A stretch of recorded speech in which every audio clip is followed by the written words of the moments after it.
நம்ம ஊர்லேயும் வீடுகளில் பூச்சிகள் வளர்க்குறது உண்டு. ஒருத்தர் வந்தார், எனக்கு 3000 கரப்பாம்பூச்சி அவசரமாக தேவைப்படுது, எங்கே கிடைக்கும்னு கேட்டார். கரப்பாம்பூச்சியா, அது என்னத்துக்குன்னு கேட்டோம். அது வேறு ஒன்றும் இல்லை, நான் குடியிருக்கிற வாடகை வீட்டை காலி பண்ண போகிறேன். வீட்டு சொந்தக்காரர் என்ன சொல்கிறாருன்னா, இந்த வீட்டுக்கு நான் குடி வந்தப்போ எப்படி இருந்ததோ அதே நிலைமையில் விட்டுட்டு போகணும்னு வீட்டுக்காரர் சொல்லியிருக்கிறார், அதனால தான் கேட்டேன் அப்படின்னார். ஒரு தந்தை தன்னோட பிள்ளைய ரொம்ப தைரியசாலியாக வளர்க்கணும்னு ஆசைப்பட்டார். அதுக்காக அவனை கூப்பிட்டு உட்கார வச்சு இப்படி உபதேசம் பண்ணார். இதை பாருப்பா, நான் உன்னாட்டம் இருக்கிறப்போலாம் எதுக்கும் பயப்பட மாட்டேன், ரொம்ப துணிச்சலாக இருப்பேன். ஒரு நாள் ஒரு அப்பாவி எலிய ஒரு பூனை துரத்திட்டு ஓடிச்சு. நான் உடனே என்ன செஞ்சேன் தெரியுமா? அந்த பூனையை பிடிச்சேன், அது வாலில் ஒரு பட்டாசு சரத்தை கட்டினேன், கொளுத்தி விட்டேன், படபடன்னு வெடிக்க ஆரம்பிச்சுட்டுது. அது துள்ளிக்கிட்டு அங்கேயும் இங்கேயும் ஓடி இருக்கு பாரு ஓட்டம், ரொம்ப தமாஷு அப்படின்னார் அப்பா. இப்படி சொல்லிவிட்டு பையனை பார்த்து, இதை கேட்குறதுக்கு உனக்கும் துணிச்சல் வருதா, நான் என்னுடைய செயலை நீ கேட்குறப்போ உனக்கு துணிச்சல் வருதா அப்படின்னு கேட்டார். வருதுன்னா பையன். எப்படின்னா அப்படிங்கிற விவரத்தையும் சொன்னான் அவன். அதாவது எலியை விரட்டினத்துக்காக பூனை வாலில் பட்டாசு கொளுத்துனீங்க நீங்கள், பூனையை விரட்டினத்துக்காக உங்கள் கழுத்தில் பட்டாசு சரத்தை மாட்டினா என்னென்னு தோணுது எனக்கு அப்படின்னா பையன். பையனோட துணிச்சல் அப்பாவே நடுங்க வச்சுட்டுது. அது சரி, ஒரு அப்பா பிள்ளைக்கு இப்படியா உபதேசம் பண்ணுறது? எல்லாருக்கிட்டையும் அன்பாக பழகிறது எப்படி அப்படின்னு சொல்லி கொடுக்கணும். பிஞ்சு உள்ளங்களில் நஞ்சை தூவலாமா?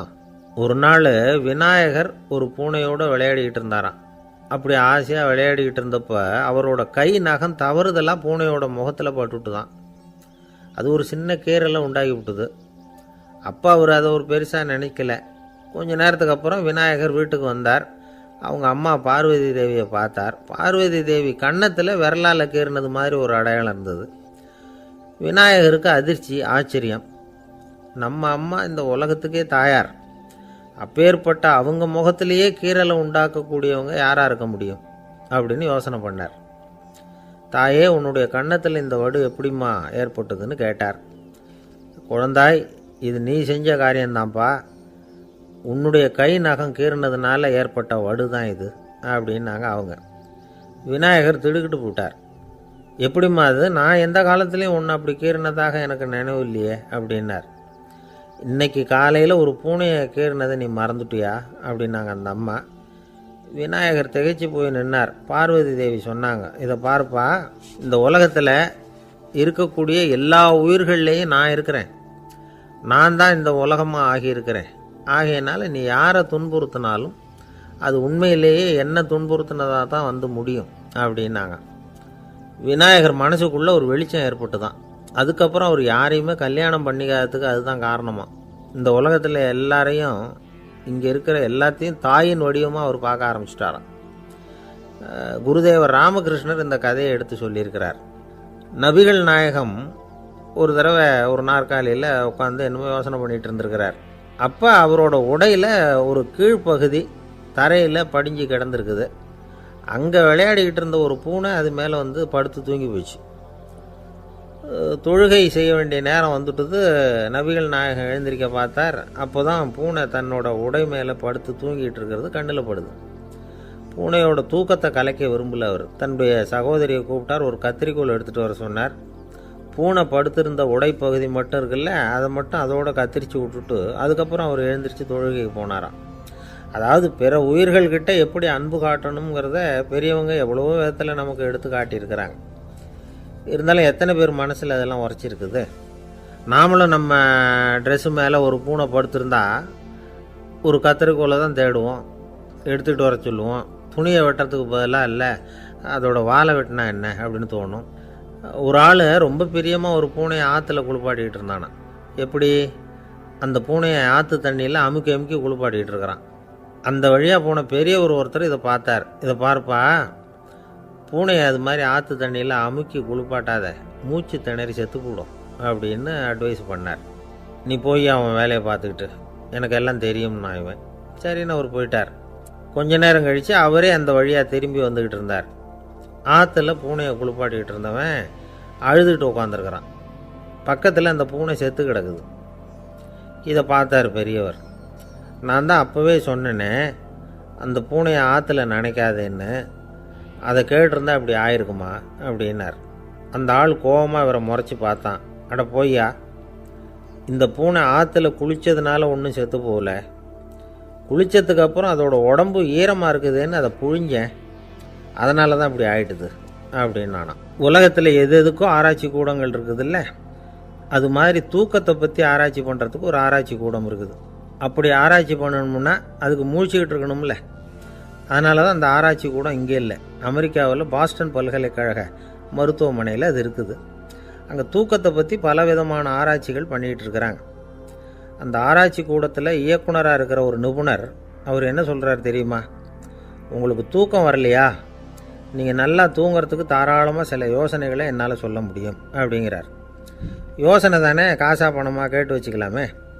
உணவு, மனநிலை, தூங்கும் இடத்தோட சூழ்நிலை, படுக்கைக்கு செல்கிறப்போ உள்ள பழக்க வழக்கங்கள், இது காரணமாக ஒருத்தருக்கு தூக்கம் வராமல் போகலாம்.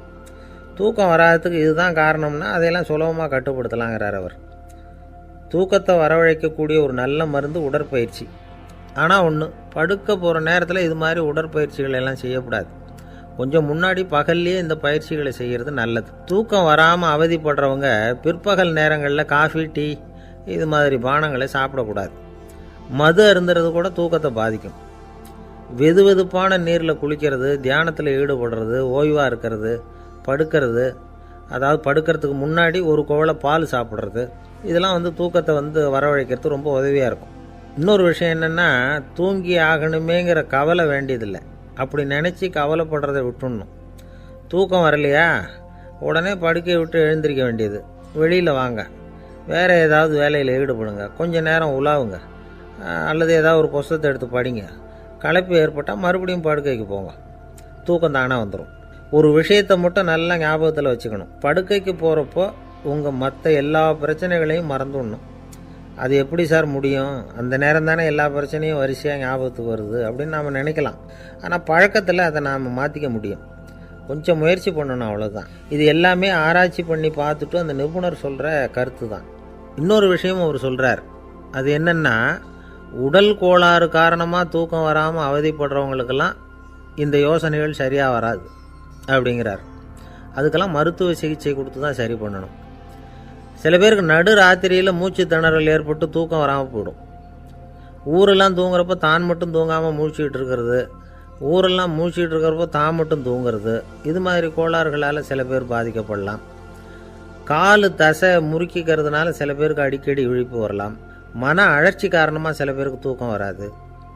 இது மாதிரி கோளாறுகளுக்கெல்லாம் அதுக்கு தகுந்த மாதிரி சிகிச்சை கொடுத்து தான் சரி பண்ண வேண்டியிருக்கும். எந்த கோளாறும் இல்லாமல் தூக்கம் வரலைன்னா ஆரம்பத்தில் சொன்ன முறைகளை கடைப்பிடிச்சு பார்க்கலாம். தூக்கம் வந்ததுன்னா யோசனை சொன்ன அந்த நிபுணருக்கு நன்றி சொல்லலாம். ஒருத்தர், ஏன் சார் பஸ்ஸில் தூங்குறது கெட்ட பழக்கமானு கேட்டார். இல்லையே, நான் கூட பஸ்ஸில் போகிறப்ப தூங்கிட்டு தானே போவேன் அப்படின்னார் இன்னொருத்தர். அப்புறம் ஏன் என்ன டிரைவர் வேலை வேணாம்னு வீட்டுக்கு அனுப்பி வச்சுட்டாங்க அப்படின்னாராம் அவர். ஒருத்தரை பார்த்து உன்னுடைய நண்பர்கள் யார் அப்படின்னு ஒரு கேள்வி கேட்டு பாருங்க. கொஞ்சம் யோசித்து பதில் சொல்லுவாங்க. அவங்கக்கிட்டேயே உன்னுடைய எதிரிகள் யார் அப்படின்னு கேளுங்க, கடகடன்னு ஒப்பிச்சிருவாங்க. நம்ம மனசு இருக்க, அது எப்படின்னா, நம்ம நண்பர்களை விட எதிரிகளை அது நல்லா ஞாபகத்தில் வச்சுக்கும். இது ஒரு ஆச்சரியமான உண்மை. உங்களால் நண்பர்களை மறந்துட முடியும், ஆனால் எதிரிகளை மறந்துட முடியாது. இது ஒரு வேடிக்கையான நிலைமை தான். அழகான தருணங்களை நாம் ஏன் மறந்துடுறோம்? இது இயற்கை. ஏன்னா நம்ம மனசு மலர்களை கவனிக்கிறதில்ல, அதில் இருக்கிற முள்ளை தான் கவனிக்குது. தன்னை காயப்படுத்துகிற எதையும் அது உடனே கண்டுகொள்ளுது. ஒரு தெளிந்த சிந்தனை உடைய மனசு மிக அழகாக உள்ள எல்லாத்தையும் கவனிக்கும். அது நன்றியுடன் உணரக்கூடிய எல்லாத்தையும் பார்த்து குறிச்சிக்கும். இப்படிப்பட்டவங்க வாழ்க்கை இயல்பாகவே நல்லா அமையும். அது ரொம்ப அபூர்வம். மனசில் உள்ள ஒரு சிறிய அமைப்பை மாற்றுவதை பொறுத்து தான் இந்த விஷயம் அப்படிங்கிறார் ஓஷோ. ஒரு யூத கோவில் இருந்து தான், அது யூதர்களின் மடமாகவும் இருந்தது. அங்கே ஒரு தலைமை குரு, அவர் ரொம்ப கண்டிப்பானவர். அந்த கோவிலை ஒட்டி ஒரு தோட்டம். ஒரு நாள் காலையில் அந்த தோட்டத்தில் 2 இளம் யூதர்கள் நடந்து போய்கிட்டு இருக்கிறாங்க.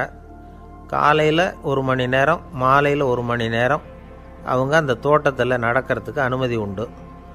மற்ற நேரங்களில் அவங்க மத புத்தகங்களை படிக்கணும், பிற விதிமுறைகளை கடைபிடிக்கணும். அந்த 2 பேருமே தொடர்ந்து புகைப்பிடிக்கிற பழக்கம் உள்ளவங்க. ஆனால் கோவில் மடத்தில் இருக்கிறப்போ அவங்க புகைப்பிடிக்க முடியாது, அது கடுமையான குற்றம். சரி, நாம் தோட்டத்தில் இருக்கிறப்போவாவது புகைப்பிடிக்கலாமா அப்படின்னு ஒரு ஆசை அவங்க 2 பேருக்குமே. இருந்தாலும் பயம். இப்படி கேட்டால் மதகுரு என்ன சொல்லுவாரோ அல்லது என்ன செய்வாரோங்கிற பயம். இப்படியே கொஞ்ச நாள் ஆச்சு. ஒரு நாள் இந்த 2 பேரில் ஒருத்தன் ரொம்ப கலங்கி போய் அந்த கோவிலிருந்து வெளியில் வந்துக்கிட்டு இருந்தான். வந்தவன் நேராக தோட்டத்து பக்கம் போனான். அங்கே இன்னொருத்தன் ஆனந்தமாக புகை பிடிச்சிக்கிட்டு இருக்கிறான். அதை பார்த்து தான் இவனுக்கு அதிர்ச்சி. அட கடவுளே, என்ன இது, நீ கேட்காமலே ஆரம்பிச்சிட்டியா அப்படின்னா. இல்லை இல்லை, நான் கேட்டுவிட்டு தான் ஆரம்பிச்சிருக்கேன்னா அவன். அப்படியா, என்ன மனுஷன் இவர், நானும் தான் கேட்டேன், என்னை கண்ணாமுன்னான்னு திட்டிவிட்டார். இது என்ன கோவிலா இல்லை நரகமா?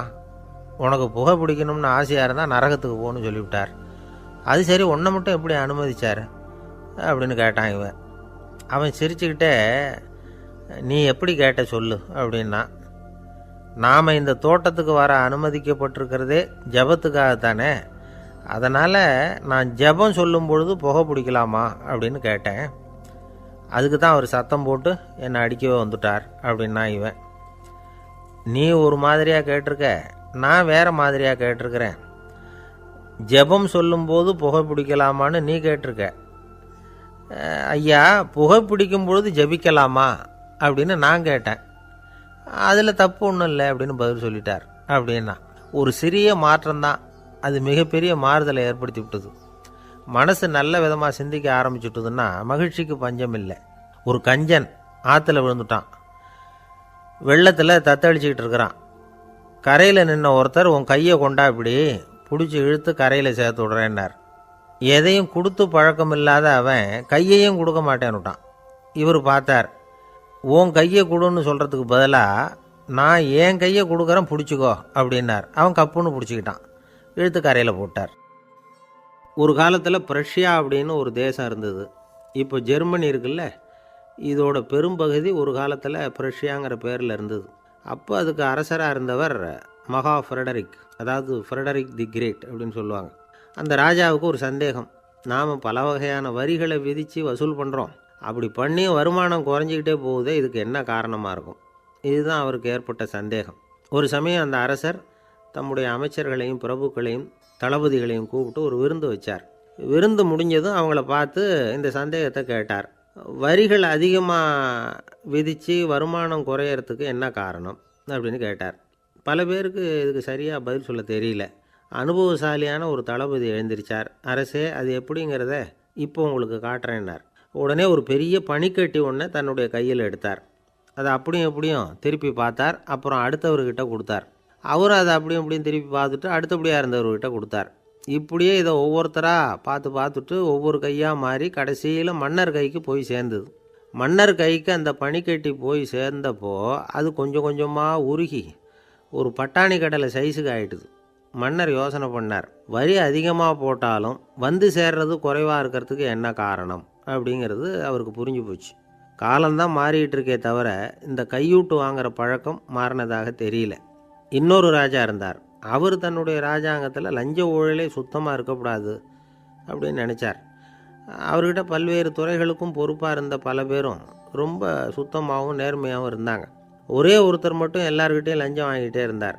அவரை வேறு வேறு துறைகளுக்கு மாற்றி பார்த்தாரு. அந்த ராஜா என்னென்னமோ பண்ணி பார்க்குறாரு. எந்த வேலையை கொடுத்தாலும் அதுலேயும் லஞ்சம் வாங்கிறதுக்கு ஒரு வழியை உண்டு பண்ணிக்குவார் அந்த ஆள்.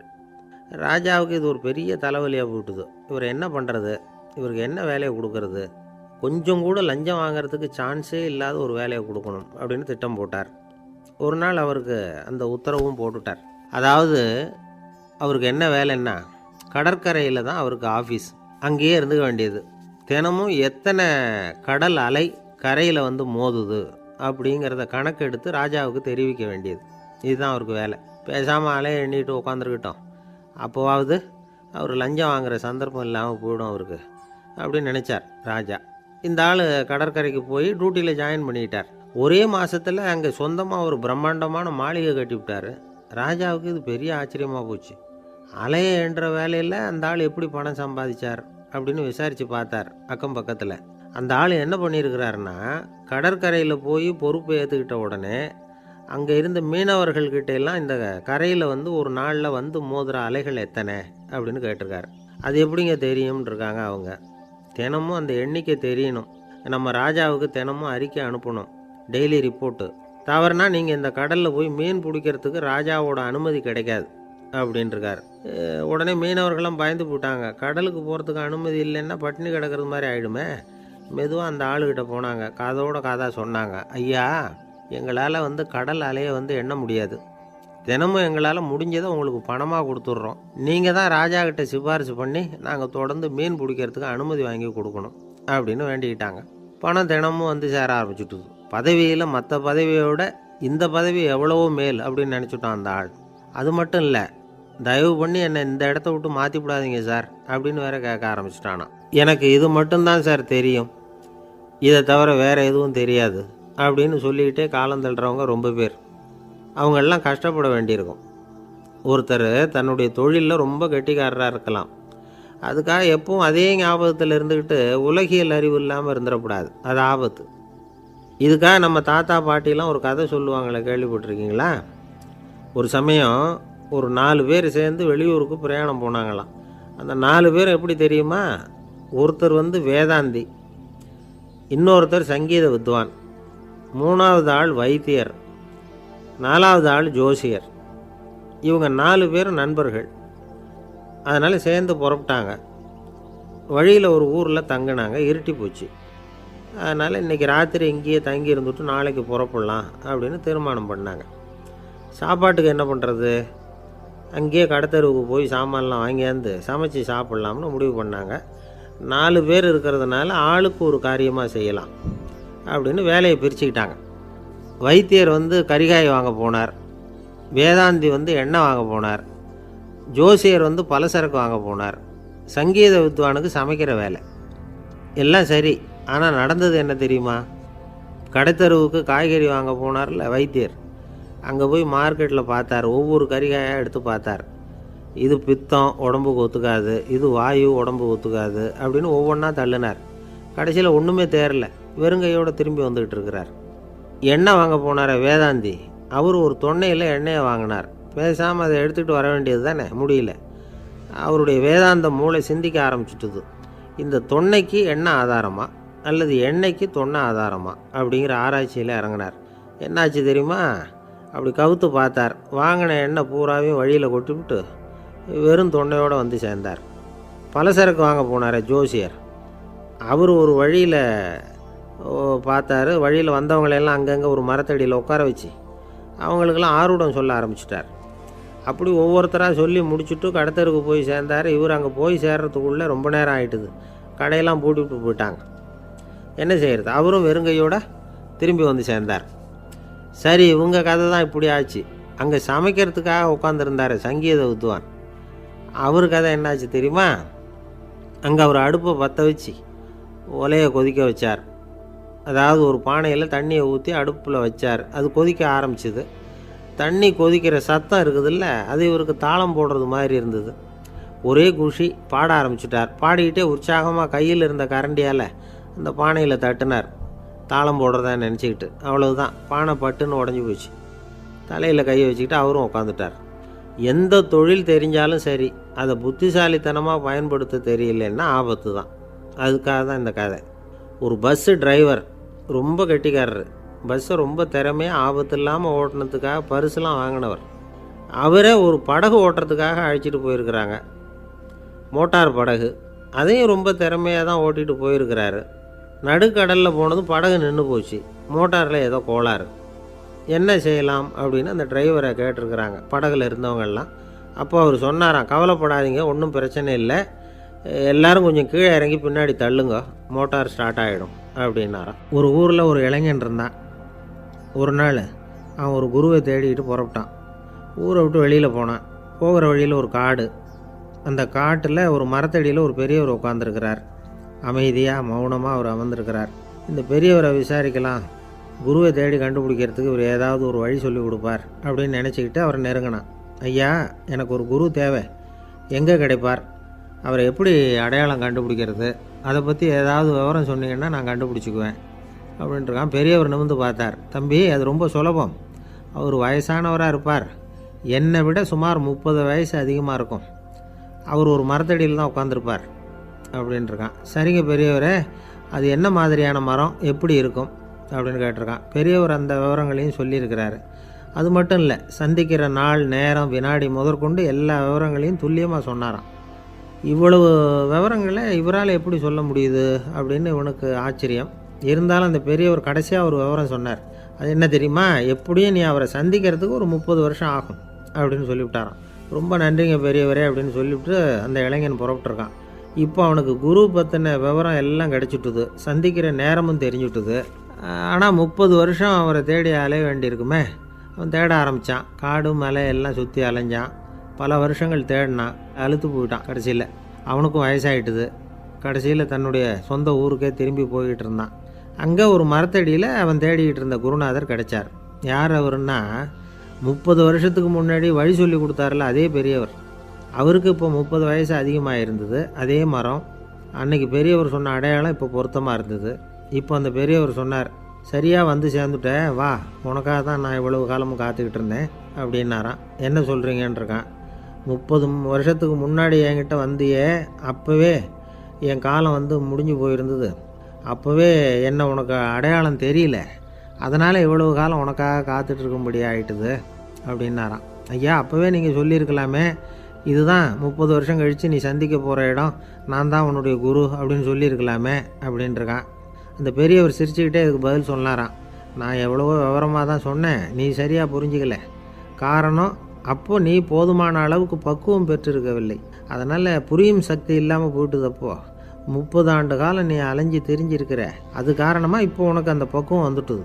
அதனால தான் அடையாளம் காண முடிஞ்சுது, நானே உன்னுடைய குரு அப்படின்னாராம். இதிலேருந்து என்ன தெரியுதுன்னா, ஆன்மீகத்தில் மாணவனாக சேர்றதுக்கு கூட ஒரு பக்குவத்தன்மை தேவைப்படுது. ஒரு பெரிய ஞானி, அவர்கிட்ட ஒரு சீடனாக இருக்க ஒருத்தன் வந்தான், எதிரில் நின்னான். ஞானி அவனை வெகு நேரம் உற்று பார்த்தார். அப்புறம் சொன்னார், சீடனாக இருக்கிறது ரொம்ப சிரமம்னார். நான் தயாராக இருக்கிறேன்னா. அது இன்னமும் சிரமமாச்சே, இங்கே வந்து குருவாக இருக்கிறது மட்டுமே சுலபம் அப்படின்னாராம். அப்படின்னா நான் குருவாகவே ஆயிடுறேன் அப்படின்னானா. இது போலவே இந்த காலத்தில் கதை ஒன்று உண்டு. ஒரு பள்ளிக்கூடத்தில் வகுப்பு ஆசிரியர் மாணவனை திட்டிக்கிட்டு இருந்தார். டேய், நீ 100க்கு 10 மார்க்கு தான் வாங்கிக்கிட்டு இருக்க. இவ்வளவு மோசமாக நீ படித்தா கடைசியில் மாடு மேய்க்கிறது கூட லாய்க்கு இல்லாதவனா ஆகிடுவேன். அதுக்கப்புறம் என்ன செய்ய போகிறேன் அப்படின்னாராம். பையன் தலையை சொரிஞ்சிக்கிட்டே சொன்னானா, சார் அப்படின்னா ஒன்று செய்கிறேன் அப்படின்னானா. இவர் கேட்டிருக்கார், என்ன செய்ய போகிறேன்னு.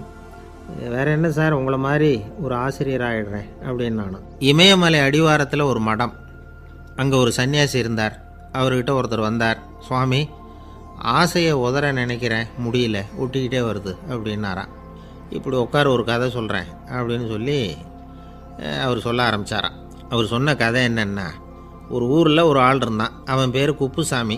அவன்கிட்ட எப்பவும் ஒரு பழைய தொப்பி இருக்கும், விடவே மாட்டான். அதனால் அவனை எல்லோரும் தொப்பி சாமி அப்படின்னு தான் கூப்பிடுறது வழக்கம்.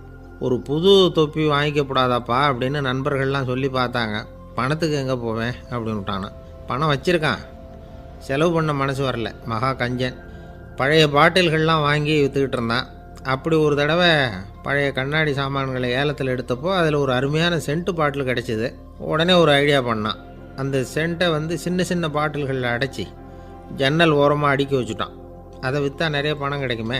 அதனால் இதுக்கு இடையில் ஒரு நாள் அவன் வந்து அப்படியே உட்காந்துருந்தான். அந்த நேரம் நண்பன் வந்தான். ஏண்டா, உன் பழைய தொப்பியை மாற்றப்படாதா, ஊரில் எல்லோரும் கேலி பேசுகிறாங்களே ஒன்று தொப்பி சாமின்னு அப்படின்னு சொல்லி கேட்டிருக்கான்.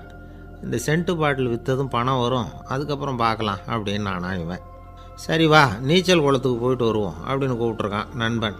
2 பேரும் போனாங்க. அதே நேரம் அந்த ஊர் நீதிபதியும் அங்கே குளிக்க வந்தாராம். அவர்கிட்ட இருந்தது விலை வசந்த ஒரு புது தொப்பி. அதை அங்கே இருந்த ஸ்டாண்டில் மாட்டிவிட்டு குளிக்க போனார். இதுக்கிடையில் குப்புசாமி குளிச்சுட்டு வந்தான். அவனுடைய பழைய தொப்பியை காணலை. அந்த புது தொப்பியை பார்த்தா இது நண்பனுடைய வேலை தான் அப்படிங்கிறதாக புரிஞ்சுக்கிட்டு அதை எடுத்து மாட்டிகிட்டு வந்துட்டான். நீதிபதி குளிச்சுட்டு வந்து பார்க்குறாரு, தொப்பியை காணும். போலீஸில் புகார் கொடுத்தார்.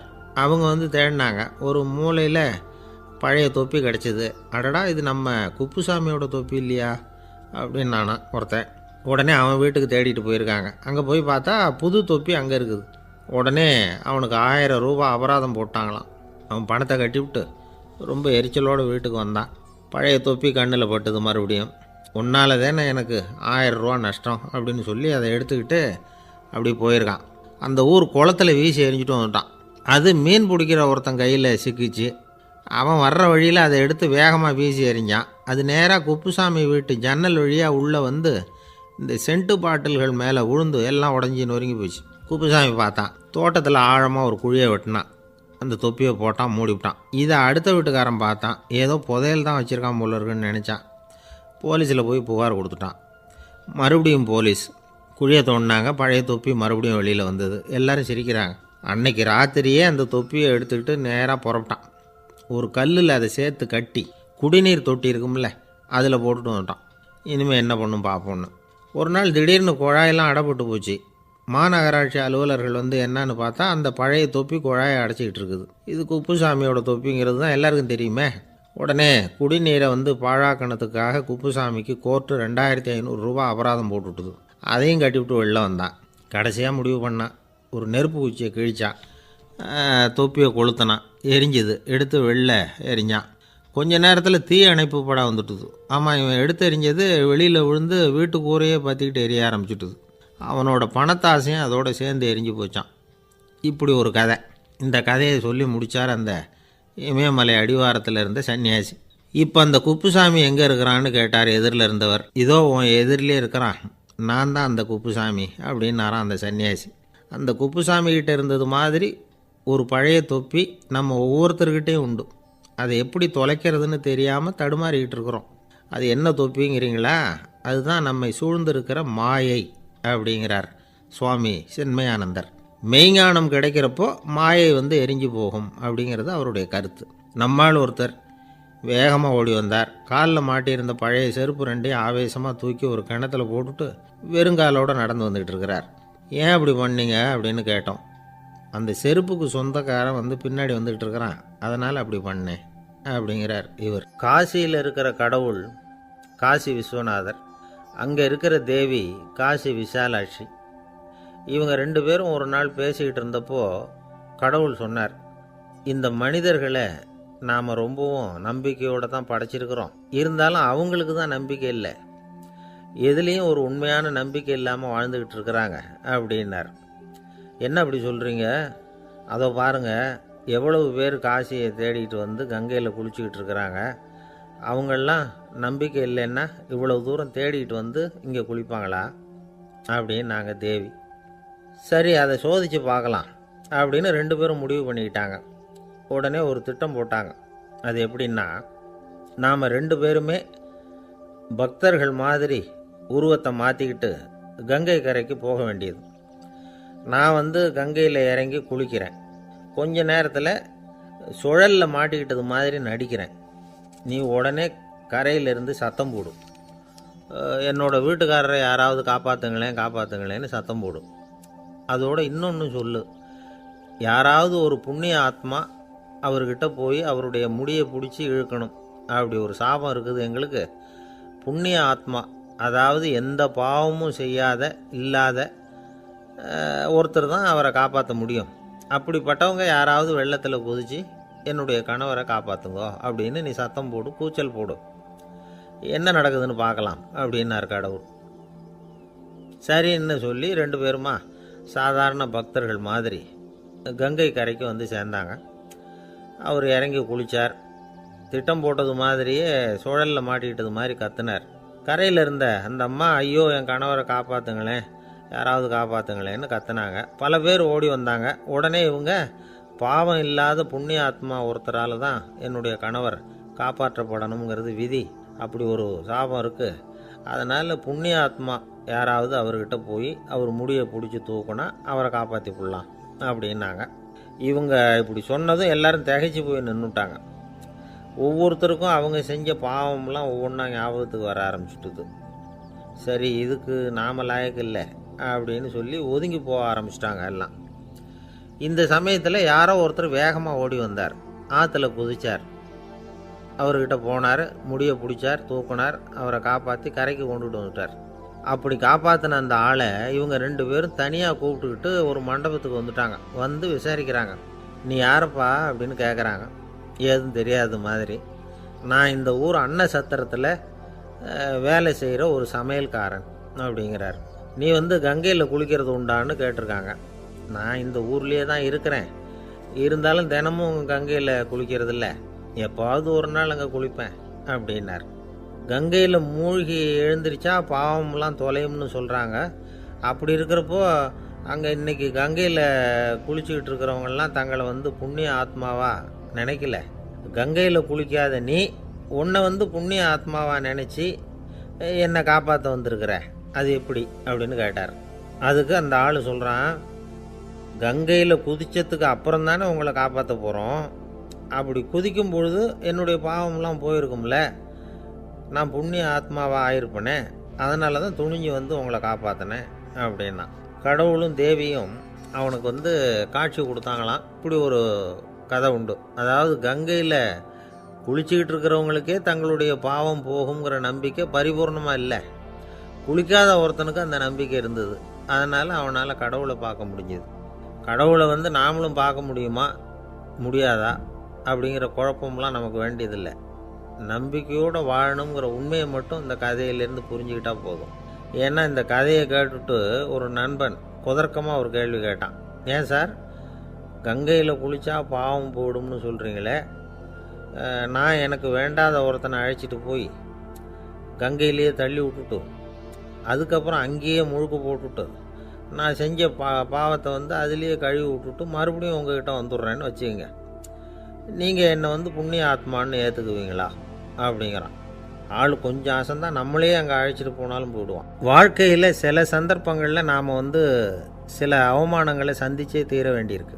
என்ன பண்ணுறது, காலம் அப்படி. அவமானப்படுறவங்க உடனே அடங்கி போயிடுறது தான் உலக வழக்கம். அவமானப்பட்டால் உடனே சீறி எழறவங்களும் உண்டு. ஆனால் அதையே ஒரு சவாலாக எடுத்துக்கிட்டு முன்னுக்கு வர்றவங்களும் சில பேர் இருக்கிறாங்க. அவங்க ரொம்ப அபூர்வம். இன்றைக்கி மனோதத்துவ நிபுணர்கள்லாம் என்ன சொல்கிறாங்க தெரியுமா? அவமானப்பட்டுட்டா உடனே அடங்கி போயிடக்கூடாதான், அதையே ஒரு சவாலாக எடுத்துக்கிட்டு மனசில் ஒரு வைராக்கியத்தோடு முயற்சி பண்ணினா வாழ்க்கையில் எல்லாரும் முன்னேறலாம். அவமானங்கிறத நாம் வைராக்கியமாக மாற்றிக்கணும், அதுதான் வெற்றிக்கு வழி. ராமர் இந்த பூமியில் பிறந்ததே ஒரு வைராக்கியத்தினால தான் சார் அப்படின்னார் ஒருத்தர். எப்படிங்க அது அப்படின்னு கேட்டேன். அவர் சொன்னார், தசரதருக்கு ராமர் குழந்தையாக பிறக்கணும், அப்போ தான் இங்கே இருக்கிற கஷ்டங்கள்லாம் நீங்கும் அப்படின்னு சர்வ லோகமும் எதிர்பார்த்துக்கிட்டு இருக்குது. ஆனால் அவர் எப்போ பிறப்பார் அப்படின்னு யாருக்கும் தெரியல. அந்த காரியம் சீக்கிரம் நடக்கணுமே, அதுக்கு என்ன பண்ணுறது? நாரதர் வந்தார் ஒரு நாள் தசரதரை தேடி. தசரதா, உனக்கு ஒரு செய்தி தெரியுமான்னு ஆரம்பித்தார். அவர் எப்பவும் இப்படித்தானே ஆரம்பிக்கிறது வழக்கம். என்ன விஷயம்னு கேட்டார் தசரதர். தசரதா, நீ அடிக்கடி உன்னோட தேரில் ஏறிக்கிட்டு தேவலோகத்துக்கு போகிற, அங்கே போகிற வர்ற எல்லாம் பண்ணிகிட்ருக்க, எல்லாம் சரி. தேவலோகத்துலேயும் உன்னை நல்லபடியாக தான் வரவேற்கிறாங்க. தேவேந்திரன் உன்னை பிரியமாக அழைச்சிட்டு போய் தன்னுடைய அரியாசனத்திலேயே தனக்கு பக்கத்திலேயே உட்கார வைக்கிறான். நீயும் சந்தோஷமாக உட்காந்து பேசிவிட்டு வந்துடுற. ஆனால் நீ இங்கே வந்ததுக்கு அப்புறம் அங்கே என்ன நடக்குது தெரியுமா உனக்கு அப்படின்னாரான் நாரதர். என்ன நடக்குது எனக்கு ஒன்றும் தெரியலையே அப்படின்னாரான் தசரதர். நாரதர்கிட்ட கிட்டத்தில் கேட்டிருக்கார், கொஞ்சம் சொல்லுங்கள் என்னது அப்படின்னு. அவர் நெருங்கி வந்தாரான் நாரதரும். மெதுவாக அவர் காதோட காதாக சொன்னாராம். அதாவது நம்ம பாஷையில் சொல்லப்போனால் பற்ற வைக்கிறார். நீ அங்கே தேவேந்திரங்கிட்ட உட்காந்து பேசிவிட்டு வந்த பிறகு நீ அங்கே உட்காந்துருந்த அரியாசனத்தை தண்ணி ஊற்றி கழுவி சுத்தப்படுத்துகிறாங்க. நீ என்ன அந்த அளவுக்கு சுத்தம் இல்லாத ஆளா, தினம் குளிக்காமையாக இருக்கிற அப்படின்னாராம். தசரதருக்கு இது ரொம்ப அவமானமாக போயிட்டுது. அப்படியே செய்கிறாங்க அப்படின்னாராம். ஆமாம், நீ வேணும்னா நான் சொல்கிறது உண்மையாக இல்லையா அப்படின்னு சோதனை பண்ணி பார்த்துக்கோ அப்படின்னாரான் நாரதர். உடனே தசரதர் இதுக்காகவே புறப்பட்டு தேவலோகம் போனார். அங்கே வழக்கம் போலவே இவரை கூப்பிட்டு உட்கார வச்சு பேசிக்கிட்டு இருந்தான் தேவேந்திரன். கொஞ்ச நேரம் பேசிக்கிட்டு இருந்துட்டு சரி நான் கிளம்புறேன்னு புறப்பட்டார். சரி, அவனும் வாசல் வரைக்கும் வழி அனுப்பி வச்சுட்டு உள்ளே போயிட்டான். தசரதர் வெளியில் கொஞ்சம் நேரம் மறைஞ்சி இருந்துட்டு மெதுவாக உள்ளே எட்டி பார்த்தார் என்ன நடக்குதுன்னு. நாரதர் சொன்னது உண்மைதான். தசரதர் உட்காந்துருந்த ஆசனத்தை அங்கே 2 தேவர்கள் கழுவி சுத்தப்படுத்திக்கிட்டு இருக்கிறாங்க. தசரதரால் இதை தாங்கிக்க முடியல. அவருக்கு ரொம்ப அவமானமாக போச்சு. நேராக கிடுகிடுன்னு தேவேந்திரங்கிட்டே போனார். நான் உட்காந்துருந்த இருக்கையே சுத்தம் பண்ணுறியே, நான் என்ன அந்த அளவுக்கு பாவியா அப்படின்னு கேட்டார். ரொம்ப கோபமாக கேட்டார். தசரதரே, மனுஷனுக்கு 3 கடன்கள் உண்டு. தேவ கடன், ரிஷி கடன், பித்ரு கடன். இதை தீர்க்காதவன் பாவியாகிறான். இதில் மகனை பெறுவதால் தான் பித்ரு கடன் தீரும். உனக்கு மகன் கிடையாது, அதனால் நீ பாவியாகிற. பாவி உட்கார்ந்துருந்த இடம்ங்கிறதுனால அதை சுத்தம் செய்ய வேண்டியது எங்கள் கடமை அப்படின்னு நானும் தேவேந்திரன். இந்த இடத்துல தசரதருக்கு ஏற்பட்ட அவமானம் ஒரு வைராக்கியமாக மாறிச்சு. தேவேந்திரனே கேட்டுக்கோ, ஒரு மகனை பெற்ற பிறகு தான் இந்த சபையில் மறுபடியும் அடி எடுத்து வைப்பேன் அப்படின்னு சொல்லிவிட்டு போயிட்டாராம். போய் புத்திர காமேஷ்டி யாகம் பண்ணார். புத்திரர்கள் பிறந்தார்கள். இந்த கதையில் உள்ள கருத்து என்னென்னா, தேவேந்திரன் தசரதரை அப்படி அவமானப்படுத்தலைன்னா அவருக்கு இப்படி ஒரு வைராக்கியம் பிறந்திருக்குமா? யோசிச்சு பார்க்கணும். நமக்கு ஏற்படுகிற சில அவமானங்களையும் வைராக்கியமாக மாற்றிக்குவோம். அப்படி மாற்றிக்கிட்டோம்னா வாழ்க்கையில் முன்னேறலாம். நம்ம ஆளுங்க சில பேர் அவமானத்தை வைராக்கியமாக மாற்றிக்கிறது எப்படி தெரியுமா? நம்மக்கிட்ட ஒரு பையன் சொன்னான், எங்கள் அப்பா என்னை எல்லாருக்கும் முன்னாடி வச்சு திட்டிவிட்டார், பொறுப்பு இல்லாமல் ஊர் சுற்றுறேன்னு சொல்லி அவமானப்படுத்தி விட்டார். இனிமேல் நீ என் முகத்திலேயே முழிக்காதரா போடான்னு வேற சொல்லிவிட்டார். எனக்கு ரோஷம் வந்துட்டுது. அந்த அவமானத்தை வைராக்கியமாக மாற்றிக்கிட்டேன். அன்னையிலேருந்து அவர் முகத்திலேயே முழிக்கிறது இல்லை அப்படின்னா. அப்படியான்னு கேட்டோம். ஆமாங்க, அவர் வீட்டில் இல்லாத நேரமாக பார்த்து உள்ளே சமையல் கட்டுக்கு போய் சாப்பிட்டுட்டு நைஸாக வெளியில் வந்துடுவேன் அப்படிங்கிறான் அவன். ஜவஹர்லால் நேரு பிரதமராக இருந்த சமயம் அவர் ஒரு தடவை சென்னைக்கு வந்திருக்கிறார். இங்கே சில முக்கிய நிகழ்ச்சிகளில் கலந்துக்கிறதுக்காக வந்திருந்தார். ஆளுநர் மாளிகையில் ஒரு நாள் ராத்திரி தங்கி மறுநாள் புதுடெல்லி புறப்படுறதாக ஏற்பாடு. நிகழ்ச்சியிலெல்லாம் முடிச்சுக்கிட்டு ஆளுநர் மாளிகையில் தங்கியிருக்கிறார். அன்றைக்கு இரவு படிக்கிறதுக்கு ஒரு முக்கியமான புத்தகம் அவருக்கு தேவைப்பட்டது. அந்த சமயத்தில் உலக அளவில் ஒரு முக்கியமான பொருளாதாரம் சம்பந்தமான ஒரு புத்தகம் வெளியாகி இருக்கிற விஷயம் அவருக்கு தெரியும். அந்த புத்தகம் மெட்ராஸுக்கு வந்திருக்குமா, அது இங்கே கிடைக்குமா அப்படின்னு விசாரிச்சிருக்கிறார் நேருஜி. அவர் இப்படி கேட்ட உடனே அங்கே இருந்தவங்கெல்லாம் ரொம்ப பரபரப்பாக செயல்பட ஆரம்பிச்சுட்டாங்க. முக்கியமான இடங்கள்ல எல்லாம் விசாரிச்சிருக்கிறாங்க அந்த புத்தகம் உங்ககிட்ட இருக்கான்னு. சென்னையில் உள்ள கன்னிமாரா நூல் நிலையத்துக்கு எப்படியும் அந்த புத்தகம் வந்திருக்கணும் அப்படின்னு ஒரு நம்பிக்கை. அங்கே விசாரித்தாங்க. அந்த புத்தகம் 2 நாளைக்கு முன்னாடி தான் அங்கே வந்திருக்குது அப்படிங்கிற விஷயம் தெரிஞ்சுது. உடனே எல்லோரும் அங்கே ஓடினாங்க. அவங்களுக்கு இன்னொரு சந்தேகம், புத்தகம் வந்திருக்கு சரி, அது இந்த சமயத்தில் வேறு யாரும் படிக்கிறதுக்கு எடுத்துகிட்டு போயிருக்கக்கூடாதே அப்படிங்கிற சந்தேகம் இருந்தாலும் மனசுக்குள்ளே ஒரு தைரியம். இப்படி ஒரு புத்தகம் வெளிவந்திருக்கிற விஷயமே நேருஜி சொல்லி தான் நமக்கே தெரியும். அதுவும் இல்லாமல் உலக பொருளாதாரம் சம்பந்தமான ஏதோ ஒரு புத்தகம் அது. அதை போய் இந்த நேரத்தில் அவ்வளவு ஆர்வமாக யார் எடுத்துகிட்டு போயிட போகிறாங்க அப்படிங்கிற தைரியம். இந்த தைரியத்தோடு அந்த நூல் நிலையத்துக்கு ஓடினாங்க. புத்தகத்தை தேடினா அது கிடைக்கல. யாரோ எடுத்துகிட்டு போயிருக்கிறாங்க. நேருவுக்கு மட்டுமே தெரிஞ்சிருந்த அந்த புத்தகம் பற்றின விஷயம் சென்னையில் வேற ஒருத்தருக்கும் தெரிஞ்சிருக்குது. உடனே எல்லாரும் பரபரப்பாக அதுக்குன்னு இருக்கிற ரிஜிஸ்டர் இருக்குல்ல, பதிவேடு, அதை புரட்டி பார்க்குறாங்க யார் எடுத்துகிட்டு போகிறாங்கன்னு தெரிஞ்சுக்கிறதுக்காக. எடுத்துகிட்டு போனவங்க அதில் கையெழுத்து போட்டிருப்பாங்கல்ல, அதை பார்த்து யாருன்னு தெரிஞ்சுக்கலாம் அப்படிங்கிறதுக்காக தான் அதை புரட்டுறாங்க. அதோ அந்த புத்தகத்தோட பேர் பக்கத்தில் அதை எடுத்துக்கிட்டு போனவங்க கையெழுத்து உத்து பார்க்குறாங்க எல்லாரும். அதில் போட்டிருக்குது பேர் CN அண்ணாதுரை அப்படின்னு எழுதியிருந்தது. அவர் தான் பேரறிஞர் அண்ணா. நேரு படிக்க விரும்பின ஒரு புத்தகத்தை அதே நேரம் படிக்க விரும்பின இன்னொரு தலைவர் இவர். படிக்கிறதுல அவருக்கு இருந்த ஆர்வத்தை நாம் தெரிஞ்சுக்கணும்னா அதுக்கு எவ்வளவோ சம்பவங்கள் இருக்குது. கடைசி காலத்தில் அவர் அடையாறு மருத்துவமனையில் படுத்திருக்கிறார். அவருக்கு ஒரு முக்கியமான அறுவை சிகிச்சை செய்ய வேண்டியிருக்குது அவசரமாக. அமெரிக்காவிலேருந்து டாக்டர் மில்லர் வந்திருக்கிறார். அவர்கிட்ட கேட்குறார், டாக்டர் நாளைக்கே அறுவை சிகிச்சை செய்ய போகிறீங்களா அப்படின்னு. ஆமாங்கிறார் டாக்டர் மில்லர். நாளைக்கு மறுநாள் செஞ்சுக்கிறேனே அப்படின்னாரான் அண்ணா. ஏன் ஏதாவது நாள் பார்க்குறீங்களான்னு கேட்டிருக்கார். இல்லை, ஒரு புத்தகத்தை படிச்சுக்கிட்டு இருக்கிறேன், அதை நாளைக்குள்ளே முடிச்சிருவேன், அதுக்கப்புறம் நான் இறந்தாலும் கவலை இல்லை அப்படின்னாரான் இவர். அவர் தான் அறிஞர் அண்ணா. சங்ககால நூல்கள்லேருந்து சமீபத்தில் வந்த நூல்கள் வரைக்கும் எல்லாம் அவர் படிச்சிருக்கிறார். ஒரு திருமண விழாவில் அவர் பேசும்பொழுது சொன்ன விஷயம் இது. சங்க காலத்தில் காதலியை மணக்க விரும்புகிறவனுக்கு அவனுடைய தந்தை வீர சோதனைகள்லாம் வைப்பார். போய் புலிப்பல் கொண்டுக்கிட்டு வா, அப்போ தான் என் பொண்ணை கொடுப்பேன் அப்படின்னு சொல்லுவார். காதலன் உடனே காட்டுக்கு போவான், ஒரு புலியை கொன்று அதனுடைய பல்லை கொண்டுக்கிட்டு வருவான். அதை வீர பதக்கத்தில் பதிச்சு அவனுக்கு மாமனார் சூட்டுவார் கல்யாண சமயத்தில். இப்போலாம் காதலன் கிட்ட அப்படி சொல்ல முடியாது. இப்போலாம் காதலன்கிட்ட காட்டுக்கு போய் புலிப்பல் கொண்டுக்கிட்டு வான்னு யாராவது சொன்னால் புலி தான் மாப்பிள்ளையாக வந்து சேரும் அப்படின்னார். ஒரு கடைக்கு போனேன். 5 ரூபா பணத்தை எடுத்து கொடுத்தேன். ஒரு தினசரி பத்திரிகையை கேட்டேன். அவர் உடனே அங்கே அடுக்கி வச்சுருந்த பத்திரிகையில் ஒன்று எடுத்து என் கையில் கொடுத்தார். வாங்கிக்கிட்டேன். மீதி பணத்தை எடுத்தார். அதையும் என் கையில் கொடுக்கணும்ல, கொடுக்கல. எதிரில் இருந்த பலகையில் வச்சு எடுத்துக்க சொன்னார். எப்போவும் அவர் அப்படி தான் பண்ணுவார். நானும் எடுத்துக்கிட்டு வந்துடுவேன். இவர் ஏன் இப்படி பண்ணுறாருங்கிறது எனக்கு ரொம்ப நாளாக ஒரு சந்தேகம். ஒரு நாள் அவர்கிட்டயே இதை கேட்டுவிட்டேன். ஏங்க, நீங்கள் உங்கள் கடைக்கு வந்து பொருள்கள் வாங்குறவங்களுக்கு நீங்கள் பாக்கி சில்லறையை கொடுக்குறப்போ பலகையில் வச்சு விட்றீங்க, கையில் கொடுக்க மாட்டேங்கிறீங்களே, ஏன் அப்படின்னு கேட்டேன். காசை கையில் கொடுத்தா நம்மக்கிட்ட இருக்கிற லட்சுமி போயிடுவா சார் அப்படின்னார். அதாவது பணம் செலவாயிடும் அப்படின்னு அர்த்தமா. இன்னொரு நண்பர், அவர் ஒரு நாள் வழக்கத்துக்கு மாறாக ரொம்ப சோகமாக உட்காந்துருக்கிறார். ஏங்க என்னாச்சு, ஏன் இப்படி கப்பலே கவிழ்ந்தது மாதிரி உட்காந்துருக்குறீங்க அப்படின்னு கேட்டேன். கப்பலே கவிழ்ந்திருந்தா கூட நான் இப்படி கவலைப்பட மாட்டேன் சார், வேற ஒன்று நடந்து போச்சுன்னார். என்னன்னு கேட்டேன். என் உச்சந்தலையில் பல்லி ஒன்று விழுந்துட்டுதுன்னார். அதுக்காகவா இப்படி அப்படின்னு ஆச்சரியப்பட்டேன். ஆமாங்க, பல்லி உச்சந்தலையில் விழுந்தால் பலன் என்னன்னு பஞ்சாங்கத்தில் பார்த்தேன், மரணம்னு போட்டிருக்கு அப்படின்னு சொல்லிவிட்டு அவர் தொடர்ந்து கவலைப்பட ஆரம்பிச்சிட்டார். இப்படியும் ஒருத்தர், என் கூட வேலை பார்க்குற ஒருத்தர் எப்படி தெரியுமா, தினமும் வலது காலை வச்சு தான் ஆஃபீஸுக்கு உள்ளே நுழைவார். என்னைக்காவது தவறுதலாக இடது காலை வச்சு உள்ளே வந்துட்டார்னா அன்னைக்கு பூரா மனசு சங்கடப்படுவார்.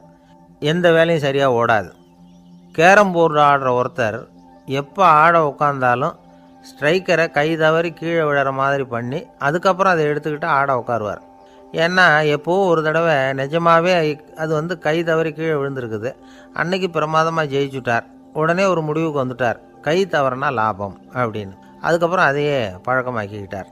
பூனை குறுக்க போனால் சகுனம் சரியில்லைன்னு நினைக்கிறவங்க உண்டு. ஆனால் ஒருத்தர் எப்படி தெரியுமா, அவர் வெளியில் கிளம்புற சமயம் பக்கத்து வீட்டு ரேடியோவில் மியாவ் மியாவ் பூனை குட்டின்னு பாட்டு சத்தம் கேட்டால் கூட போதும், சகனம் சரியில்லைன்னு பிரயாணத்தை கேன்சல் பண்ணிவிடுவார். இப்போ இவ்வளவும் எதுக்கு சொல்கிறோம்னா, அளவுக்கு மீறின சகுன நம்பிக்கைகள் இருக்குது பாருங்கள், இதோட பயமும் சேர்ந்துக்கிட்டதுன்னு வச்சுக்கோங்க, இது ஒருத்தருடைய மனநிலையை பாதிச்சிடும். இது வந்து உளவியல் நிபுணர்கள் சொல்கிற கருத்து. வாழ்க்கையே தடுமாற வச்சிரும். பாதுகாப்பு இல்லாத உணர்வு, ஒரு விதமான டிப்ரெஷன் மனநிலை, இதெல்லாம் தான் இதுக்கு காரணமாக அமையலாம். சில பேர் காய்கறி நறுக்க கத்தியை கையில் எடுத்தால் கூட நேரம் சரியாக இருக்கா அப்படின்னு பார்த்துட்டு தான் வேலையை ஆரம்பிக்கிறது வழக்கம். அறிவு தான் மனசுக்கு வாத்தியாராக இருக்கணும். அப்போ தான் வாழ்க்கை வந்து நிம்மதியாக இருக்கும். அறிவு வந்து மனசு சொல்கிறபடியெல்லாம் கேட்க ஆரம்பிச்சுட்டுதுன்னா இடைஞ்சல் தான். ஒருத்தருக்கு 7ஆம் நம்பர் தான் ராசியான நம்பரான். 7ஆம் தேதி தான் எந்த காரியத்தையும் ஆரம்பிப்பாராம். 7 எழுத்து வர்றது மாதிரி பேரை மாற்றி வச்சுக்கிட்டார். 7 மணிக்கு தான் தினமும் எழுந்திருப்பார். 7ஆம் நம்பர் வீட்டில் தான் குடியிருக்கார். கல்யாணம் கூட 7ஆம் தேதி தான் பண்ணிக்கிட்டார். அவர் ஒரு நாள் குதிரை பந்தயத்துக்கு போனாராம். குதிரையோட பேரையெல்லாம் பார்த்தார். ஒரு குதிரையோட பேர் 7 எழுத்தில் அமைஞ்சிருந்தது. 7 தானே இவருக்கு அதிர்ஷ்ட நம்பர். அதனால் உடனே அது பேரில் பணத்தை கட்டினார். பந்தயம் நடந்தது. என்ன சார் ஆச்சுன்னு கேட்டாங்க. நான் பணம் கட்டின அந்த என்னோட குதிரை 7ஆவதாக வந்து சேர்ந்தது சார் அப்படின்னாராம் சோகமாக. ஒரு விவசாயி விதைக்கிறதுக்காக வயல்வெளி பக்கம் போகிறார். விதைகளை அள்ளி வீசினார். அப்போ என்ன ஆச்சுன்னா, சில விதைகள் வந்து பாதை ஓரத்தில் விழுந்தது. சில விதைகள் முள் செடிகள் மண்டி இருந்த புதருக்கு இடையில் விழுந்தது. சில விதைகள் நல்ல நிலத்தில் விழுந்தது. பாதை ஓரத்தில் விழுந்த விதை என்ன ஆச்சுன்னா, அதெல்லாம் பறவைகள் கண்ணில் போட்டுவிட்டுது. உடனே வந்து உட்காந்து கொத்தி தின்னுட்டு போட்டுது. அதிகமாக மண் இல்லாத பாறை பகுதியில் விழுந்த விதையெல்லாம் லேசாக வேர் விட்டு முளைக்க ஆரம்பிச்சிது. அதுக்கப்புறம் வேர் கீழேயும் ஆழமாக போக முடியல, மேலேயும் சூரிய வெப்பம் அதிகம் தாங்க முடியல, எல்லாம் காஞ்சி கருகி போட்டுது. புதர் பகுதியில் சில விதைகள் விழுந்தது இல்லையா, முள் செடிகள் காடாக மண்டி போயிருந்தது. அதனால் முளைச்சி வர்ற செடிக்கு நெருக்கடி அதிகமாக போட்டுது. சரியாக வளர முடியல, விளைச்சலும் சரியாக இல்லை. நல்ல நிலத்தில் விழுந்த விதைகள் மட்டும் நல்லா முளைச்சிது, நல்லா வளர்ந்தது, விளைச்சலும் பிரமாதமாக இருந்தது. இந்த கதையை சொல்லிவிட்டு கேட்க செவியுள்ளோர் கேட்கட்டும் அப்படிங்கிறார் இயேசு பெருமான். ஆமாம், இயேசு கடலில் நின்ற படகு ஒன்றில் உட்காந்துருக்கிறார். கடற்கரையில் ஏராளமான மக்கள் உட்காந்துருக்கிறாங்க. அந்த சமயத்தில் தான் இயேசு வந்து ஓமைகள் மூலமாக மக்களுக்கு பல உண்மைகளை சொல்லிகிட்டு இருக்கிறார். மக்கள் அந்த கதையை கேட்டுட்டு ஒன்றும் புரியாமல் முழிக்கிறாங்க. அதை கவனித்த இயேசு அந்த ஓமையை விளக்க ஆரம்பித்தார். இதில் அந்த விதைக்கிறவர் தான் இறைவன்.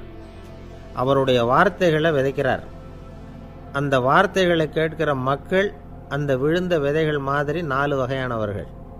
சில பேர் பாதை ஓரத்தில் விழுந்த விதைகள் மாதிரி. இறைவன் வார்த்தைகளை அவங்க கேட்குறாங்க, ஆனால் தீய எண்ணங்கள் செய்கைகள் மூலமாக விதைக்கப்பட்ட வார்த்தைகள் அழிஞ்சு போடுது. இறைவன் வார்த்தைகளை கேட்ட உடனே மகிழ்ந்து போய் உடனே சில பேர் அதை ஏற்றுக்கிறாங்க. இவங்கெல்லாம் அந்த பாறை பகுதியில் விழுந்த விதைகள் மாதிரி. அதனால் இவங்கெல்லாம் வேறு இல்லாதவங்க. கொஞ்ச காலத்துக்கு இறை வார்த்தைகளுக்கு கீழ்ப்படிந்து நடப்பாங்க. அதனால் ஏதாவது இடைஞ்சல் ஏற்பட்டால் உடனே தடுமாறுவாங்க. தங்கள்கிட்ட இருக்கிற நல்ல பண்புகளை விட்டுட்டு பாவ வழிகளுக்கு போயிடுவாங்க. முள் செடிகளுக்கு இடையில் விழுந்த விதைகள் மாதிரி உள்ளவங்க யாருன்னா, இவங்களுக்கு உலக கவலை உண்டு, செல்வத்தின் மீது மயக்கம் உடையவர்கள். உலக ஆசைகள் இவங்களுக்குள்ளே பூந்துடுறதுனால அங்கே இருக்கிற நல்ல பண்புகள் மறைஞ்சு போயிடுது. அதனால் அவங்களும் உபயோகம் இல்லாதவங்களாக ஆயிடுறாங்க. நல்ல மனிதர்கள் நல்ல நிலத்தில் விழுந்த விதைகளுக்கு ஒப்பானவர்கள். இவங்க இறை வார்த்தையை கேட்குறாங்க, அதை ஏற்றுக்கிறாங்க, அவங்களும் நல்லபடியாக வாழுறாங்க, அடுத்தவங்களுக்கும் உபயோகமாக இருப்பாங்க. இதுதான் இயேசு சொன்ன விளக்கம். நல்ல வார்த்தைகளை கேளுங்கள், நல்ல வார்த்தைகளை ஏற்றுக்கொள்ளுங்கள், அடுத்தவங்களுக்கு உபயோகமாக இருங்க. இதுதான் பெரியவங்கள்லாம் நமக்கு சொல்லுகிற உபதேசம். ஒரு அப்பா தன்னுடைய மகனுக்கு உபதேசம் பண்ணார். இதை பாருப்பா, நல்ல வார்த்தைகளை கேட்கணும், எப்போதுமே மகன் அப்பா பேச்சை கேட்குறது நல்லது அப்படின்னாராம். நீ ஏதாவது ஒரு தப்பு பண்ணால் என் தலையில் ஒரு முடி நரைச்சி வெள்ளையாக போடும்பா, நீ செய்கிற ஒவ்வொரு தப்புக்கும் என் தலையில் ஒவ்வொரு முடி வெள்ளையாயிடும் அப்படின்னாராம். பையன் யோசித்தான், அப்பா இப்போ தான் எனக்கு புரியுது, தாத்தாவோட தலைமுடி பூராவும் வெள்ளையாக இருக்கிறதுக்கு என்ன காரணம்ங்கிறது எனக்கு இப்போ தான் புரியுது அப்படின்னானா. ஒரு ஊரில் ஒரு ராஜா இருந்தார். அவர் ஒரு பூனை வளர்த்தார். ரொம்ப செல்லமாக அவர் அந்த பூனையை வளர்த்தார். அவர் என்ன பண்ணுவார் தெரியுமா? இரவு நேரத்தில் அந்த பூனையோட தலையில் ஒரு விளக்கை வச்சுருவார். அந்த பூனை ரொம்ப ஜாக்கிரதையாக அந்த விளக்கு கீழே விழுந்துடாமல் பார்த்துக்கும். தலையை ஆட்டாமல் ரொம்ப நிதானமாக ராஜா பின்னாடி நடந்து போய்கிட்டே இருக்கும். அந்த விளக்கு வெளிச்சத்தில் எல்லா வேலைகளையும் செஞ்சுருவார். கையில் ஒரு விளக்கை தனியாக எடுத்துகிட்டு போக வேண்டிய அவசியமே இல்லை. விளக்கை தூக்கிட்டு போகிற வேலையை அந்த பூனை பார்த்துக்கும். அதனால் ராஜாவுக்கு அந்த பூனை மேலே ரொம்ப பிரியம். மந்திரிகளையெல்லாம் கூப்பிட்டு அவங்கக்கிட்ட சொல்லுவார், பார்த்தீங்களா இந்த பூனை எவ்வளவு விசுவாசமாக நடக்குது, என் பேரில் எவ்வளவு மரியாதை பார்த்தீங்களா அதுக்கு அப்படிம்பார். இதை கேட்டுவிட்டு அங்கேருந்து அமைச்சர்களில் ஒருத்தர் சொன்னார், மன்னா நீங்கள் சொல்கிறது சரிதான், இருந்தாலும் இந்த பூனையோட விசுவாசத்தை நாம் கொஞ்சம் சோதித்து பார்க்க வேண்டியிருக்கு அப்படின்னாராம். சரி, உங்கள் ஆசையை ஏன் கெடுக்கணும், நல்லா சோதித்து பாருங்கள் அப்படின்னு சொல்லிவிட்டார் ராஜா. உடனே அந்த அமைச்சர் என்ன பண்ணார் தெரியுமா? எங்கேயோ புறப்பட்டு போனார். ஒரு 5-6 எலிகளை பிடிச்சிக்கிட்டு வந்தார். அரண்மனையில் ராஜா ஏதோ வேலை பார்த்துக்கிட்டு இருக்கிறாரு. பக்கத்தில் அந்த பூனை ரொம்ப பணிவாக நின்றுக்கிட்டு இருக்குது. அது தலையில் விளக்கு எரிஞ்சிக்கிட்டு இருக்கு. அமைச்சர் தான் பிடிச்சிக்கிட்டு வந்த எலிகளை அந்த பூனை பார்வையில் படுறது மாதிரி எதிரில் விட்டார். அந்த எலிகள்லாம் அங்கேயும் இங்கேயும் ஓட ஆரம்பிச்சிது. அதை பார்த்தது பூனை, அவ்வளவுதான். தலையில் இருக்கிற விளக்கை பற்றியும் கவலைப்படலை, ராஜாவை பற்றியும் கவலைப்படலை. ஒரே பாய்ச்சலாக பாஞ்சு எலிகளை துரத்த ஆரம்பிச்சுட்டுது. தலையில் இருந்த விளக்கு எங்கேயோ போய் விழுந்தது, அணைஞ்சு போச்சு. இருட்டில் ராஜா தடுமாற ஆரம்பிச்சுட்டார். இந்த சமயத்தில் அந்த அமைச்சர் மறுபடியும் விளக்கை ஏற்றினார். வெளிச்சம் வந்தது. அதுக்கப்புறம் அந்த அமைச்சர் பேசினார், அரசே, பூனையோட விசுவாசத்தை பார்த்தீங்களா? எலி அது கண்ணில் படுற வரைக்கும் தான் விசுவாசமாக இருந்தது. அது மாதிரி எலியை பார்த்ததும் எல்லாத்தையும் விட்டுட்டு அதை துரத்த ஆரம்பிச்சுட்டு பார்த்தீங்களா?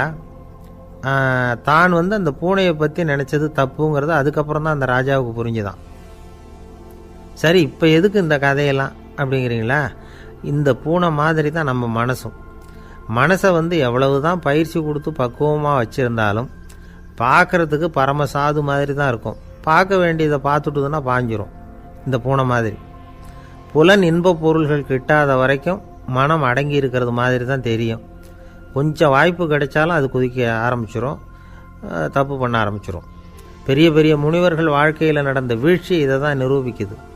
புலன்களின் ஆற்றல் அதிகம். அதனால் மனக்கட்டுப்பாடு பயிற்சிகளில் ரொம்ப எச்சரிக்கையாக இருக்கணுங்கிறார் சுவாமி சிவானந்தர். மது பழக்கத்தையே விட்டுவிட்டேன்னு உறுதியாக இருப்பான். கடை கண்ணில் பட்டுவிட்டதுன்னா கால் அவனை கேட்காமலே இழுத்துக்கிட்டு உள்ளே போயிடும். இதுதான் மனசுங்கிறது. அதுதான் அந்த ராஜா வளர்த்த பூனை. நம்மால் ஒருத்தன் அந்த ராஜா பூனை தலையில் விளக்க வச்சது மாதிரி இவன் தன்னுடைய தலையிலேயே ஒரு விளக்கை ஏற்றி வச்சுக்கிட்டு என்னத்தையோ தேட ஆரம்பித்தான். தேடிக்கிட்டு இருக்கிறான். தலையை ஆட்டாமல் நிதானமாக நடந்து ரொம்ப நேரமாக தேடிட்டு இருக்கிறான். அந்த சமயம் அங்கே வந்த ஒருத்தர் என்னத்தை தேடுறீங்கன்னு கேட்டார். அதுதான் மறந்து போச்சு அப்படின்னு இழுத்தான். சரி, கொஞ்சம் இப்படி உட்காருங்க, ஞாபகம் வந்ததும் தேட ஆரம்பிக்கலாம் அப்படின்னார் அவர். இவன் கொஞ்ச நேரம் உட்காந்து யோசித்தான். அப்புறம் திடீர்னு எழுந்திரிச்சான். ஞாபகம் வந்துட்டுதுன்னா. என்னன்னு கேட்டார். எங்கள் வீட்டில் இருந்த விளக்கை எங்கே வச்சேன்னு தெரியல, அதை தான் தேடிக்கிட்டு இருக்கிறேன், ஏற்றி வைக்கலாம்னு பார்க்குறேன் அப்படின்னா. ஒரு ராஜா இருந்தார். நாடு பூராவும் நிறைய மரங்களை நட்டு வளர்க்கணுங்கிறது அவரோட ஆசை. தானே அதுக்கு முன்மாதிரியாக இருக்கணும்னு நினச்சார். அரண்மனையை சுற்றி மரங்களை நட்டு வளர்த்தார். இதை பார்த்துட்டு ஜனங்களும் அவங்கவுங்க வீட்டை சுற்றி மரக்கன்றுகளை நட்டு வளர்த்தாங்க. கொஞ்ச காலத்தில் ஊர் பூரா பசுமையாக மாறிச்சு. எல்லாருக்கும் சந்தோஷமாக இருந்தது. இது ஒரு பக்கம் இருக்கட்டும். இப்போ நான் சொல்ல போகிற கதை வேறு. அதாவது, அந்த ராஜா ஒரு நாள் தன்னுடைய அரண்மனையை சுற்றி இருக்கிற விதவிதமான மரங்களை எல்லாம் போய் பார்த்தார். எப்படி இருக்கிறீங்க அப்படின்னு ஒவ்வொரு மரத்துக்கிட்டையும் விசாரிச்சாராம். எந்த மரமும் சந்தோஷமாக இருக்கிறதா தெரியல. அதுக்கும் மனசில் ஒரு குறை. முதல்ல ஆலமரத்துக்கிட்ட போனார். அது சொல்லிச்சு, மண்ணா, நான் நல்லா பெருசாக வளர்ந்துருக்கிறேன், அடர்த்தியாக இருக்கிறேன், கிளையெல்லாம் 4 பக்கமும் நல்லா படர்ந்து தான் இருக்குது, இருந்தாலும் எந்த பிரயோஜனமும் இருக்கிறதா தெரியல எனக்கு. என்னுடைய பழம்லாம் ரொம்ப சின்னதாக இருக்குது, என் கண்ணுக்கு சரியாக புறப்பட மாட்டேங்குது. நான் இருக்கிற சைஸுக்கு என்னுடைய கிளையில் இருக்கிற பழம்லாம் எவ்வளோ பெருசாக இருக்கணும், அது இத்தினூண்டு இருக்கிறது எனக்கு பெரிய அவமானமாக இருக்குது. இப்படி இங்கே நின்றுக்கிட்டு இருக்கிறதே ரொம்ப கூச்சமாக இருக்குது. ஒரு நல்ல புயல் வந்ததுன்னா பேசாமல் சாஞ்சு விடலாமான்னு பார்க்குறேன் அப்படின்னு புலம்புது ஆலமரம். சரி, இருக்கட்டும்னு நினச்சிக்கிட்டு ராஜா அடுத்தபடியாக ஒரு அத்தி மரத்துக்கிட்ட போனார். அதுவும் புலம்ப ஆரம்பிச்சுட்டுது. நான் கூட பெரிய மரம் தான், இல்லை இலையெல்லாம் அழகாக தான் இருக்குது, பழம் அழகாக இருக்குது, இருந்தாலும் உள்ள விஷயம் இல்லையே, அத்தி பழத்தை புட்டு பார்த்தா அத்தனையும் சொத்தை அப்படின்னு பழமொழியே உண்டாயிட்டுதே. இப்படி ஒரு கெட்ட பேரோடு நான் இருக்கணுமா அப்படின்னு புலம்புது அது. சரி, இது இருக்கட்டும் அப்படின்னு சொல்லி அடுத்தபடியாக வேப்ப மரத்துக்கிட்ட போனார். அது தன்னுடைய வேதனையை வெளியிட்டது. எனக்கு எவ்வளவோ மருத்துவ குணங்கள்லாம் இருக்கிறதா சொல்லிக்கிறாங்க, இருந்தாலும் என்ன பிரயோஜனம், என்னுடைய பழத்தை மனிதர்கள் யாரும் விரும்பி சாப்பிட்றது இல்லையே அப்படின்னுது. ராஜா அடுத்தாப்புல இருந்து ஒரு பனை மரத்துக்கிட்ட போனார். நான் நல்லா உயரமாக தான் வளர்ந்துருக்கிறேன், மற்ற மரங்கள்லாம் என்னை அண்ணாந்து தான் பார்க்கணும், இருந்தாலும் என்கிட்ட நிழலுக்காக யாரும் ஒதுங்கிறது இல்லையே அப்படின்னுது. என்ன இது, எல்லா மரமும் இப்படி திருப்தி இல்லாமல் இருந்துக்கிட்டு இருக்குதே அப்படின்னு நினச்சிக்கிட்டே ராஜா அடுத்தபடியாக அங்கே இருந்த ஒரு பைன் மரத்துக்கிட்ட போனார். அழகாக உயரமாக பசுமையாக தான் இருந்தது, ஆனால் பழமோ பூவோ கிடையாது. அதை நினச்சி அது வருத்தப்பட்டுக்கிட்டு இருக்குது. ஓக் மரம் அது ஒன்று நின்றுட்டு இருந்தது. அது என்ன சொல்லிச்சுன்னா, இலை உதிர் காலத்தில் என் மேலே இருக்கிற எல்லா இலைகளும் உதிர்ந்து போடுது, முடி கொட்டின மனிதர்கள் மாதிரி மொட்டையாக நான் நிற்க வேண்டியிருக்குது, என்ன வாழ்க்கை இது அப்படின்னு சொல்லி அழுத்துக்கிட்டது. சரி, புளிய மரம் என்ன சொல்லுது பார்ப்போம்னு அதுக்கிட்ட போனால், என்னுடைய நிழலில் யாருமே தங்க மாட்டாங்க, உடம்புக்கு சூடுன்னு ஒதுங்கி போயிடுவாங்க, அடிமரத்தை பார்த்திங்கன்னா பட்டையெல்லாம் உறிஞ்சி பார்க்குறதுக்கே கேவலமாக இருப்பேன் அப்படின்னுது அது. முருங்கை மரம் என்ன சொல்லிச்சு தெரியுமா, என்னுடைய இலை காயெல்லாம் சாப்பிட்றவங்களுக்கு சத்து கொடுக்கறது வாசம்தான், ஆனால் என் உடம்புல சத்தே கிடையாது, கொஞ்சம் வேகமாக காற்று அடிச்சதுன்னா முறிஞ்சி விழுந்துடுறேன், என்ன வாழ்க்கை இது அப்படின்னு சொல்லி அது வருத்தப்பட்டது. ராஜா யோசனை பண்ணார். என்ன இது, மரங்கள் பூமியின் வரங்கள்னு சொல்கிறோம், மழை பெய்யறதுக்கு அதுதான் காரணம், பூமி செழிப்பாக இருக்கிறதுக்கும் அதுதான் காரணம், வீடு கட்டுறதுக்கு மரம், நாற்காலி செய்ய உபயோகப்படுத்துறதுக்கும் அதுதான் உபயோகப்படுது, மனுஷனுக்கு வேண்டிய ஆகாரங்களையும் கொடுக்குது, இப்படிலாம் இருந்தும் எல்லா மரமும் நிம்மதி இல்லாமல் இருந்துக்கிட்டு இருக்குதே அப்படின்னு நினச்சார். அப்போது அங்கே இருந்த ஒரு மகிழ மரம் அவர் கண்ணில் பட்டுது. அந்த மரம் மட்டும் கொஞ்சம் நிம்மதியாக மகிழ்ச்சியாக இருக்கிறது மாதிரி தெரிஞ்சுது. உடனே ராஜா அதுக்கிட்ட போனார். உனக்கு மனசில் எதுவும் குறை இல்லையான்னு கேட்டார். இல்லை, நான் சந்தோஷமாக தான் இருக்கேன்னு தான் அந்த மகிழ மரம்.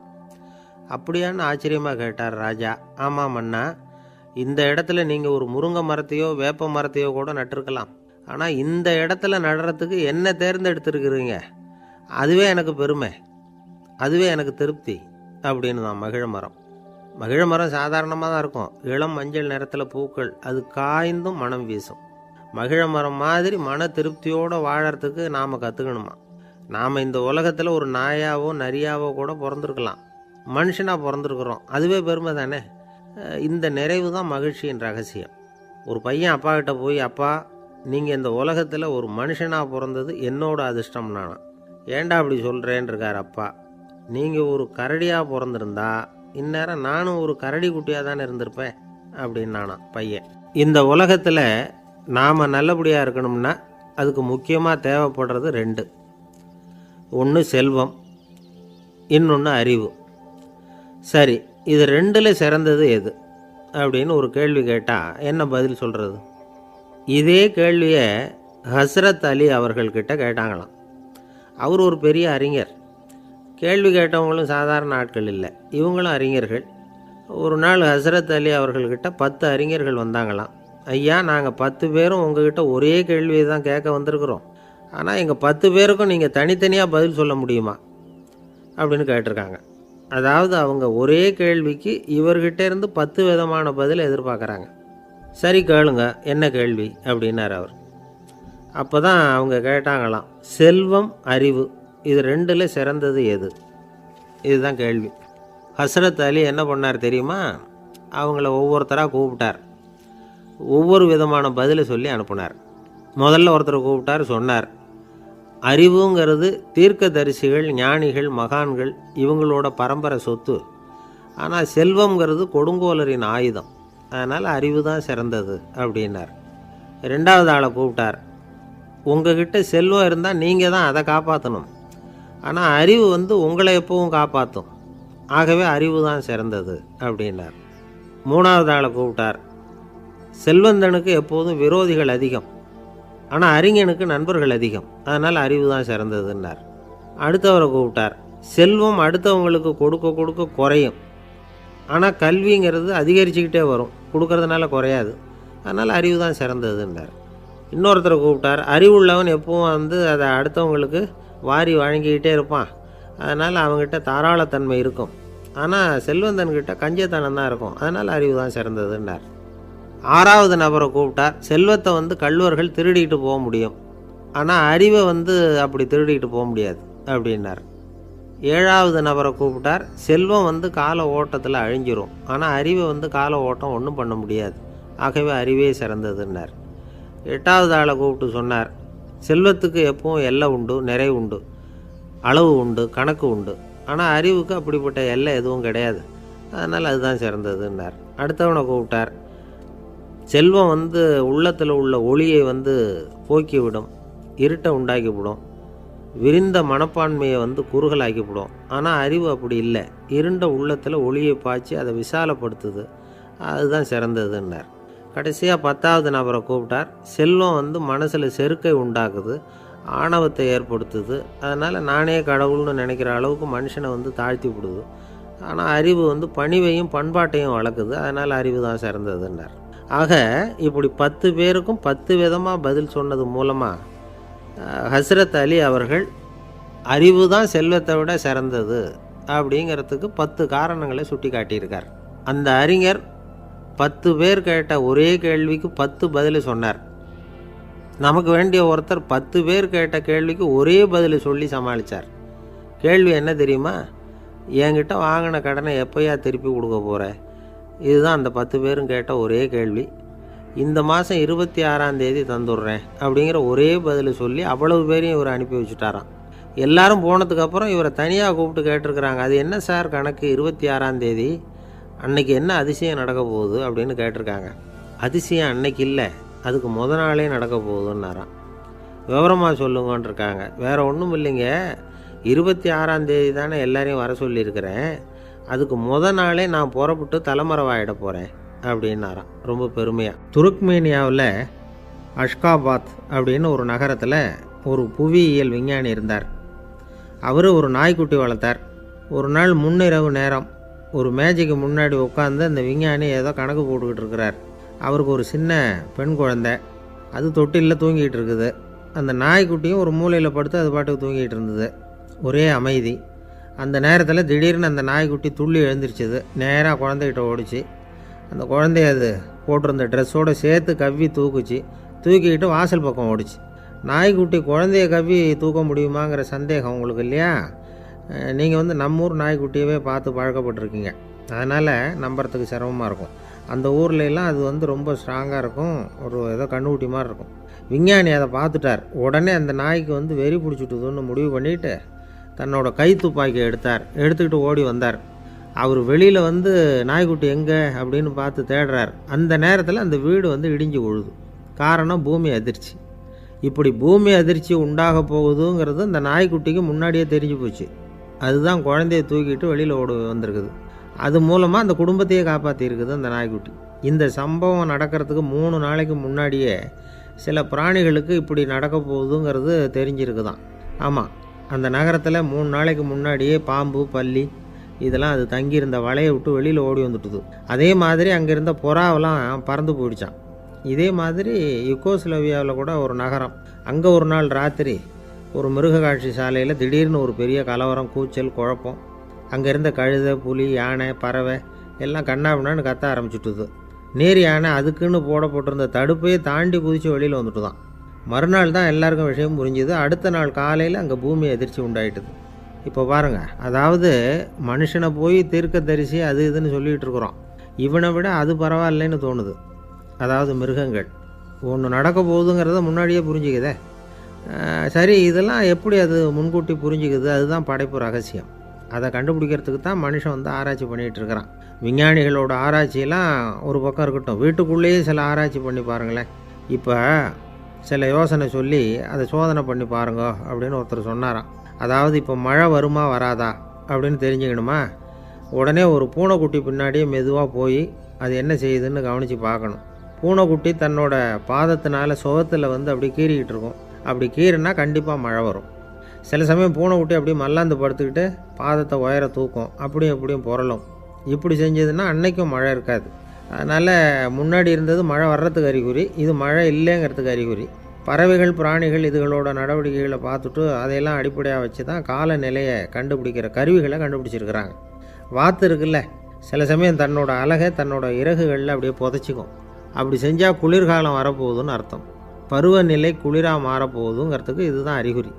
சிட்டுக்குருவி இருக்குதுல்ல, அதெல்லாம் புழுதியில் உழுந்து புரளும், சிறகுகளை படபடன்னு அடிச்சுக்கும்.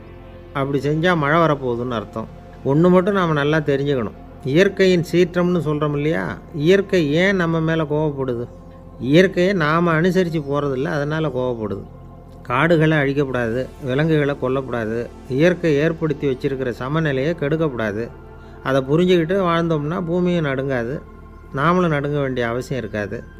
ஒருத்தர் இருந்தார், சாராய கடைக்கு போனாராம், நிறைய சாப்பிட்டார்.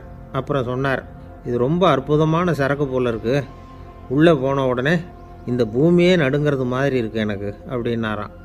இதுக்கு கடைக்காரர் சொல்லியிருக்கார், நீங்கள் சாப்பிட்டது வெறும் பச்சை தண்ணி தாங்க, இப்போ ஏற்பட்டிருக்கிறது நிஜம் பூமி அதிர்ச்சி அப்படின்னாராம். ஒரு ஊரில் ஒரு ராஜா இருந்தார். அந்த ராஜாவுக்கு ஒரு மந்திரி. ராஜா ரொம்ப நியாயமானவர், நேர்மையானவர், கண்டிப்பானவர். தப்பு செய்கிறது யாராக இருந்தாலும் தண்டனை கொடுப்பார். வேண்டியவங்களுக்கு ஒரு நியாயம், வேண்டாதவங்களுக்கு ஒரு நியாயங்கிறதெல்லாம் அவர்கிட்ட கிடையாது. ஒரு சமயம் அரசவையில் அந்த அமைச்சரே விதிமுறைகளுக்கு புறம்பாக ஏதோ நடந்துக்கிட்டு இருக்கார். மன்னருக்கு கோபம் வந்துட்டுது. உடனே அந்த அமைச்சரை கிட்டத்தில் கூப்பிட்டு அவர் கன்னத்தில் ஓங்கி ஒரு அறை கொடுத்துட்டாராம். உடனே அந்த அமைச்சர் என்ன பண்ணார் தெரியுமா, நேராக போனார், அங்கே நின்றுக்கிட்டு இருந்த இன்னொருத்தர் கன்னத்தில் ஓங்கி அரைஞ்சார். அறை வாங்கினவர் திகைச்சு போயிட்டார். இவர் ஏன் நம்மளை அரைகிறார் அப்படின்னு யோசனை பண்ணார். மன்னரும் திகைச்சு போயிட்டார். நாம் இவர் அரைஞ்சா அதுக்காக இவர் போய் இன்னொருத்தரை அரையணுமா அப்படின்னு யோசனை பண்ணார். இவருக்கு என்ன பைத்தியமானு கூட நினைக்க ஆரம்பிச்சிட்டார்.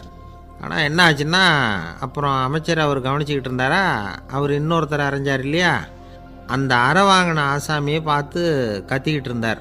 யார்? அமைச்சர். ஏன்பா என்கிட்ட அறையை வாங்கிக்கிட்டு இப்படி விவரம் இல்லாமல் நின்றுட்டு இருக்கிறிய, நான் உனக்கு கொடுத்ததை நீ வேறு யாருக்கிட்டையாவது கொடுத்துரு அப்படின்னார். உடனே அந்த ஆள் பார்த்தான், தனக்கு அடுத்தபடியாக நின்றுக்கிட்டு இருந்தவனை ஓங்கி ஒரு அறை அரைஞ்சான். அவன் கன்னத்தை தடவிட்டே யோசனை பண்ணான். இது ஏதோ புரிஞ்சுக்கிட்ட மாதிரி அடுத்தாப்பில் நின்றுக்கிட்டு இருந்தவனை அரைஞ்சான். இப்படி இந்த அறை மாறி மாறி போய்கிட்டே இருக்குது. ஊர் பூரா பிரயாணம் பண்ண ஆரம்பிச்சுட்டுது. அன்னைக்கு ராத்திரி அந்த ராஜா படுக்கிறதுக்காக போனார். அந்த நேரம் பார்த்து அவர் கன்னத்தில் பலார்னு ஒரு அறை விழுந்தது.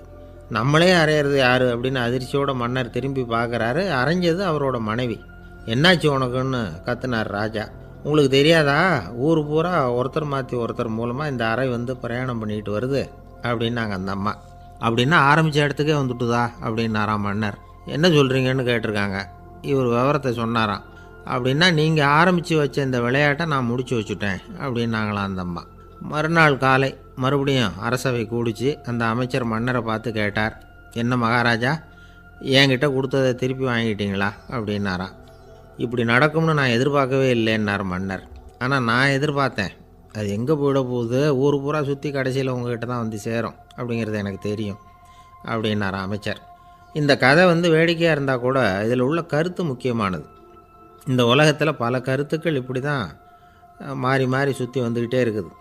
நம்மால் ஒருத்தன் தன்னுடைய நண்பன் ஒருத்தனை கடத்தெருவில் பார்த்தான். உடனே ஓடி போய் பலார்னு ஒரு அறை கொடுத்தானான். அவன் கண்ணத்தை தடவிட்டு ஏன்டா என்ன அரைஞ்சேன்னு கேட்டிருக்கான். நீ ஏன்டா என்னை முட்டாள்னு என் மனைவிட்ட போய் சொன்னேன் அப்படின்ட்டுருக்கான் அவன். உன்னை ஒரு முட்டாள்னு சொன்னதுக்காகவா நீ என்ன அரைஞ்ச அப்படின்னு கேட்டிருக்கான் இவன். டேய், நான் அதுக்காக அறையலப்பா, அது ஒரு பெரிய ரகசியம். நான் முட்டாளுங்கிறது அந்த ரகசியத்தை நீ ஏன் எங்கள் வீட்டில் போய் சொன்னேன், அதுக்காக தான் அரைஞ்சேன் அப்படின்னு நானும் அவன். பக்தின்னு சொல்கிறோம் இல்லையா, அது 3 வகைப்படும் அப்படிங்கிறார் ஒரு பெரியவர். அது என்ன 3 வகைன்னா, தெய்வ பக்தி, அடியார்கள் பக்தி, குரு பக்தி. அடியார் பக்தியை விட தெய்வ பக்தியை விட குரு பக்தி தான் ரொம்பவும் சிறந்ததுங்கிறார் அவர். தெய்வத்துக்கிட்ட செஞ்ச பாவம் குருநாதர்கிட்ட தீர்ந்துருமா, குருநாதர்கிட்ட செஞ்ச பாவம் தெய்வத்துக்கிட்ட போனாலும் தீராதான். இப்படி பெரியவங்களாம் சொல்லி வச்சுருக்கிறாங்க. ஒரு காடு, அங்கே அயோத தௌமியர் அப்படின்னு ஒரு தபோதனர். அவர் பல மாணவர்களை ஒன்றா சேர்த்து ஒரு குருகுலம் நடத்திக்கிட்டு இருக்கிறார். பல தரப்பட்டவங்க பல திறப்பட்டவங்க மாணவர்கள் அதில் சேர்ந்து படிச்சுக்கிட்டு இருக்கிறாங்க. பாஞ்சால ராஜகுமாரன் ஒருத்தனும் அந்த குருகுலத்தில் சேர்ந்து படிச்சுக்கிட்டு இருக்கிறான். அவன் பேர் ஆருணி. பெரிய இடத்து புள்ள, இருந்தாலும் படுப்பில் ரொம்ப கெட்டிக்காரனாக இருந்தான். அவன் தான் அங்கே முதல் மாணவன். ஒரு நாள் குருநாதர் அந்த அரசகுமாரனை கூப்பிட்டார். நம்ம குருகுலத்துக்கு சொந்தமான வயலில் தண்ணீர் பெருகி வெள்ளம் பயிரை அழிக்குதான், அதனால் நீ போய் மடையை அடைச்சிட்டு வந்துடும் அப்படின்னார். அந்த அரசகுமாரன் உடனே புறப்பட்டான். குருநாதர் சொல்லிட்டார்ல, உடனே புறப்பட்டான். நான் பெரிய இடத்து பிள்ளையாச்சே, ராஜகுமாரனாச்சே, ரொம்ப செல்வாக்கூட வளர்ந்தவனாச்சே, நான் போய் வயலில் இறங்கி வேலை செய்கிறதா அப்படின்னுலாம் அவன் நினைக்கல. குருநாதர் கட்டளையை நிறைவேற்ற வேண்டியது நம்ம கடமை அப்படின்னு நினச்சான். உடனே ஒரு மண்வெட்டியை தூக்கி தோளில் வச்சுக்கிட்டு புறப்பட்டு போயிட்டான். வயலுக்கு போனான். பார்த்தான், தண்ணி கரையை உடச்சிக்கிட்டு வயலுக்குள்ளே ஏகமாக பாஞ்சிக்கிட்டு இருக்குது. இவன் மண்வெட்டியால் களிமண்ணை புல்லோடு சேர்த்து புல் பற்ற மாதிரி வெட்டி வெட்டி போட்டான். இருந்தாலும் மடையை அடைக்க முடியல. தண்ணி அதை மீறி வந்துக்கிட்டே இருக்குது. தண்ணி வேகமாக வயலுக்குள்ளே போய்கிட்டே இருக்குது. போடுற பத்தையெல்லாம் கரைஞ்சி கரைஞ்சி போயிட்டுருக்கு. இருந்தாலும் இவன் தன்னுடைய முயற்சியை கைவிடலை. வெட்டி வெட்டி போட்டுக்கிட்டே இருக்கிறான். காலையில் அங்கே போனவன் சாயந்தரம் வரைக்கும் இப்படி செஞ்சுக்கிட்டு இருக்கிறான். உடம்பும் மனசும் ரொம்பவும் சோர்ந்து போச்சு. இருந்தாலும் குருநாதர் இட்ட கட்டளையை நிறைவேற்றாமல் இருக்கிறோமேங்கிற ஒரு குறை அவனுக்கு இருக்குது. குரு கட்டளையை நிறைவேற்றாத நான் இன்னமும் இருக்கணுமா அப்படின்னு யோசனை பண்ண ஆரம்பிச்சிட்டான். என்ன செய்யலாம்னு பார்த்தான். நம்ம குருநாதர் இட்ட பணிக்காக இந்த உடம்பையே தியாகம் பண்ணலாம் அப்படின்னு முடிவு பண்ணான். தண்ணி பாயுதில் அதுக்கு குறுக்க விழுந்து அப்படியே மடையை அடைச்சிக்கிட்டு அப்படியே படுத்துட்டான். இது மற்றவங்களுக்கு தெரியாது. அன்னைக்கு ராத்திரி ஒரு விளக்கு முன்னாடி உட்காந்து குருநாதர் பிள்ளைங்களுக்கு பாடம் சொல்லி கொடுத்துக்கிட்டு இருக்கிறார். வரிசையில் இருக்கக்கூடிய ராஜகுமாரனை காணலை. நம்ம ஆருணி எங்கே போனா அப்படின்னு சொல்லி மற்ற மாணவர்களை விசாரித்தார். இப்போ அவங்க சொன்னாங்க, சுவாமி, அவன் காலையில் வயலுக்கு மடையை அடைக்கிறதுக்காக போனான், நீங்கள் தான் போக சொன்னீங்க, இன்னும் திரும்பி வரல அப்படின்னு அவர் பையன். குருநாதர் உடனே ஒரு தீவெட்டி எடுத்துக்கிட்டு மாணவர்களை அழைச்சிக்கிட்டு வயலுக்கு போனார். அங்கே போய் பார்த்தா ஆளை காணும். ஆருணி ஆருணின்னு சொல்லி சத்தம் போட்டு கூப்பிட்டு பார்க்குறார். நான் இங்கே இருக்கேன் குருநாதா அப்படின்னு காலுக்கு அடியிலேருந்து ஒரு சத்தம் வருது. குனிஞ்சு பார்த்தா அவன் மடையில் படுத்துருக்குறான். என்னப்பா இதுன்னார். காலையிலேருந்து இந்த மடையை அடைச்சி பார்த்தேன் சுவாமி, முடியல, அதனால் இப்படி குறுக்க படுத்துட்டேன். என்னை தாண்டறதுக்கு பயந்து போய் தண்ணியே தேங்கி நின்றுட்டுது அப்படின்னா. அவனுடைய குரு பக்தியையும் அவனை தாண்டறதுக்கு அஞ்சு நிற்கிற தண்ணி தேக்கத்தையும் பார்த்துட்டு எல்லாரும் ரொம்ப ஆச்சரியப்பட்டு போயிட்டாங்களாம். ஆருணி எழுந்திரிச்சு வா அப்படின்னு கூப்பிட்டாரான் குருநாதர். அவன் தண்ணீரை பொழந்துக்கிட்டு எழுந்திரிச்சு வந்தானான். அதனால் அவனுக்கு உத்தாலகன் அப்படின்னு ஒரு பேர். உத்தாலகன்னா தண்ணீரை பிளந்தவன் அர்த்தம்.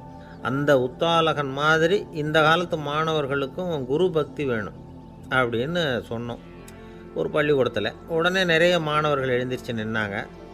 சார், நீங்கள் எங்களை இன்னமும் சரியாக புரிஞ்சுக்கலன்னு நினைக்கிறோம்.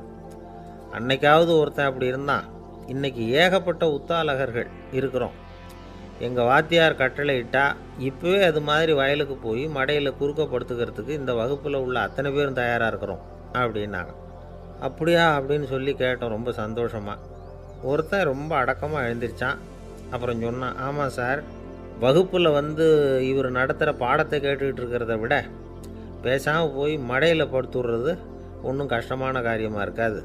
அதனால தான் எல்லாரும் அங்கே போகிறேன்னு சொல்கிறோம் அப்படிங்கிறான். ஒரு இலக்கிய கூட்டம் ஏற்பாடு பண்ணியிருக்கிறோம், நீங்கள் அவசியம் அதில் பேசணும் அப்படின்னு கேட்டுக்கிட்டார் ஒருத்தர். வேணாங்க, 4 பேருக்கு முன்னாடி நிற்கிறதுனா எனக்கு ரொம்ப கூச்சமாக இருக்கும் அப்படின்னாரு இவர். ஏன் சார் இன்னமும் குழந்த மாதிரி கூச்சப்படுறீங்களே அப்படின்னார் அவர் ஒரு மாதிரியாக சமாளித்து அனுப்பி வச்சுட்டு அதுக்கப்புறம் அதை பற்றி இவர் யோசித்து பார்த்துருக்கார்.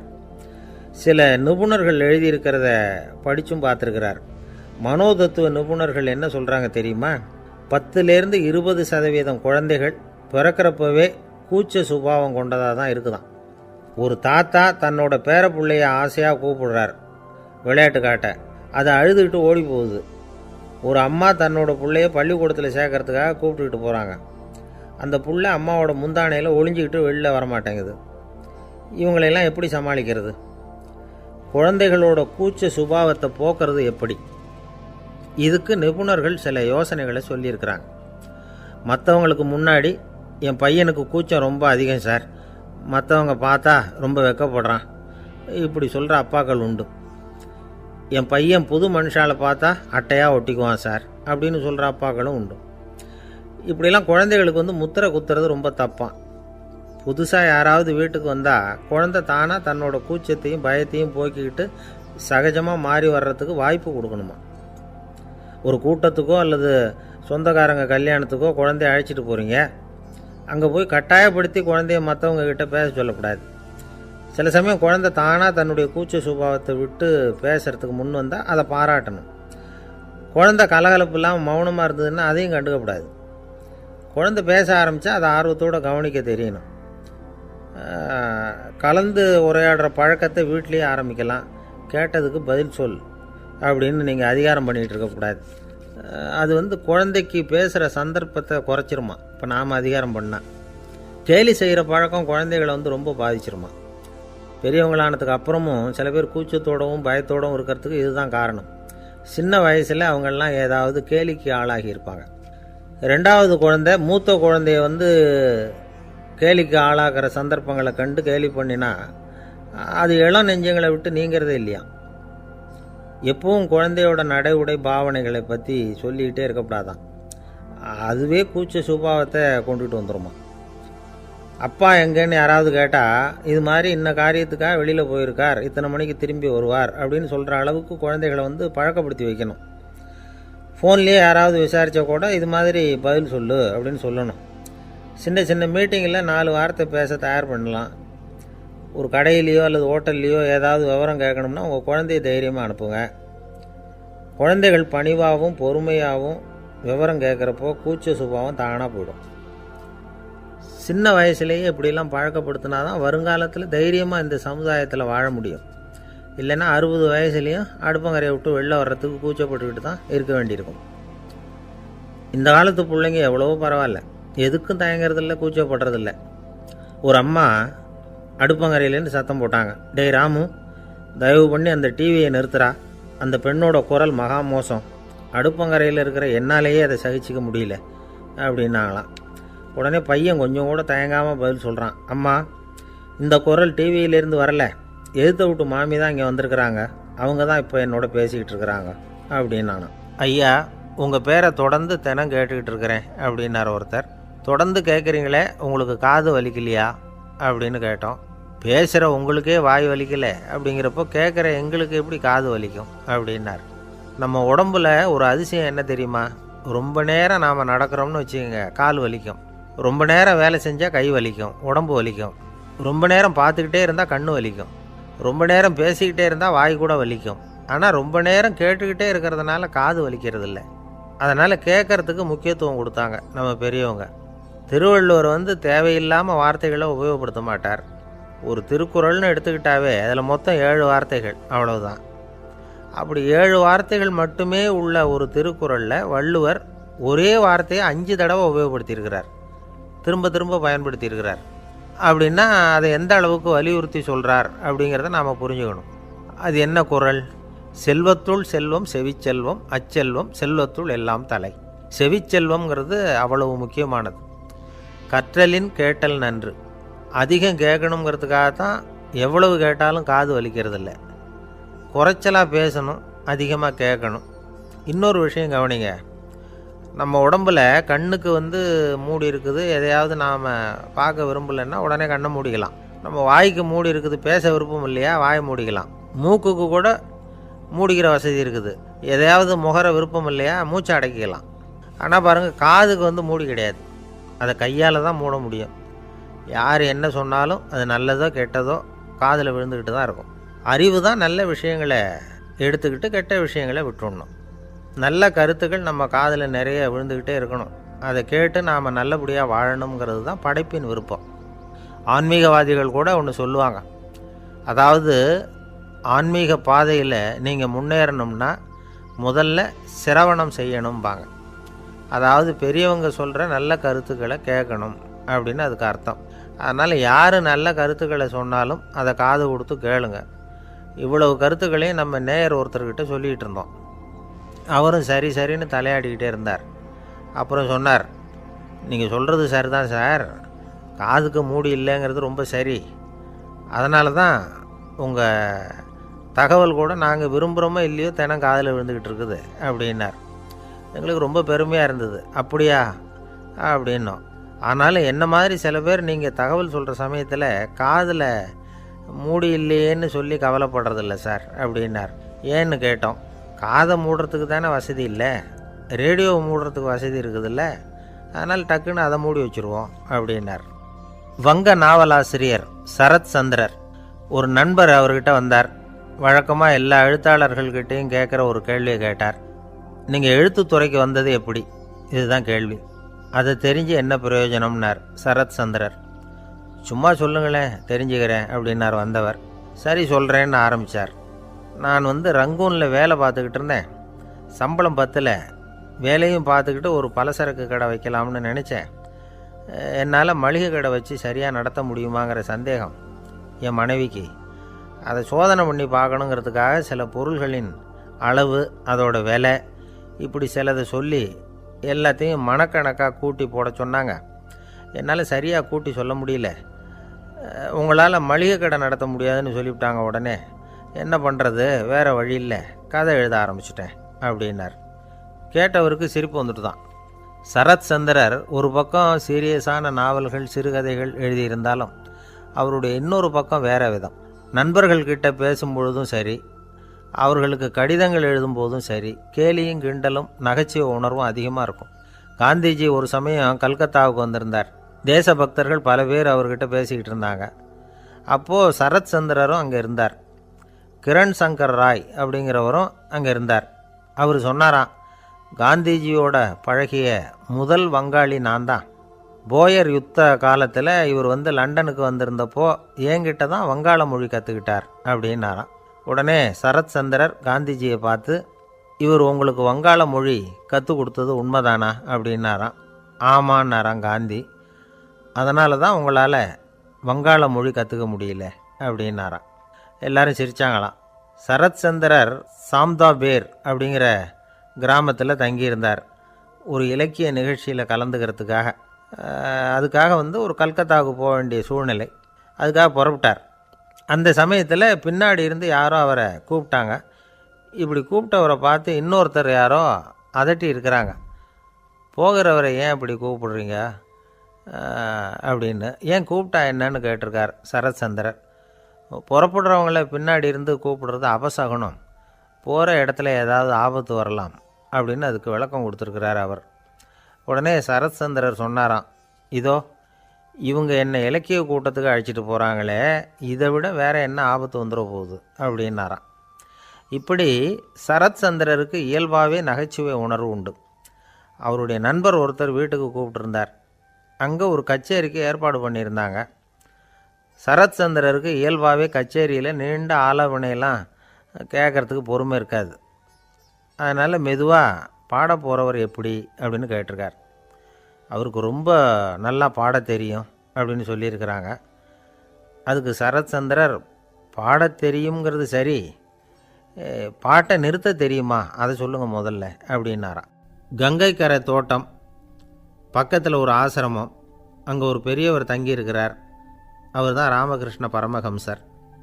அந்த ஆசிரமம் இருந்த இடம் கரக்பூர். வங்காளத்தில் பொதுவாக எல்லோரும் மீன் சாப்பிட்றது உண்டு. கங்கையில் குளிச்சுட்டு கையில் ஒரு மீனோடு வர்றது வழக்கம். இவர் இருக்கிற இடத்துக்கு கங்கையில் படகு வழியாக வரணும். அப்படி தான் எல்லோரும் வருவாங்க. வர்றவங்கள ஒன்று கூட்டி ஆன்மீக விஷயங்களை பற்றி பேசிக்கிட்டு இருப்பார். ஒவ்வொரு நாள் ஒவ்வொருத்தர் நகரத்துக்கு போகணும். வரும்பொழுது மீன் கொண்டுக்கிட்டு வரணும். அதுக்கு ஒரு அட்டவணையே உண்டு ஆசிரமத்தில். அது பிரகாரம் ஒரு நாள் சுவாமி யோகானந்தர் படகில் போனார்.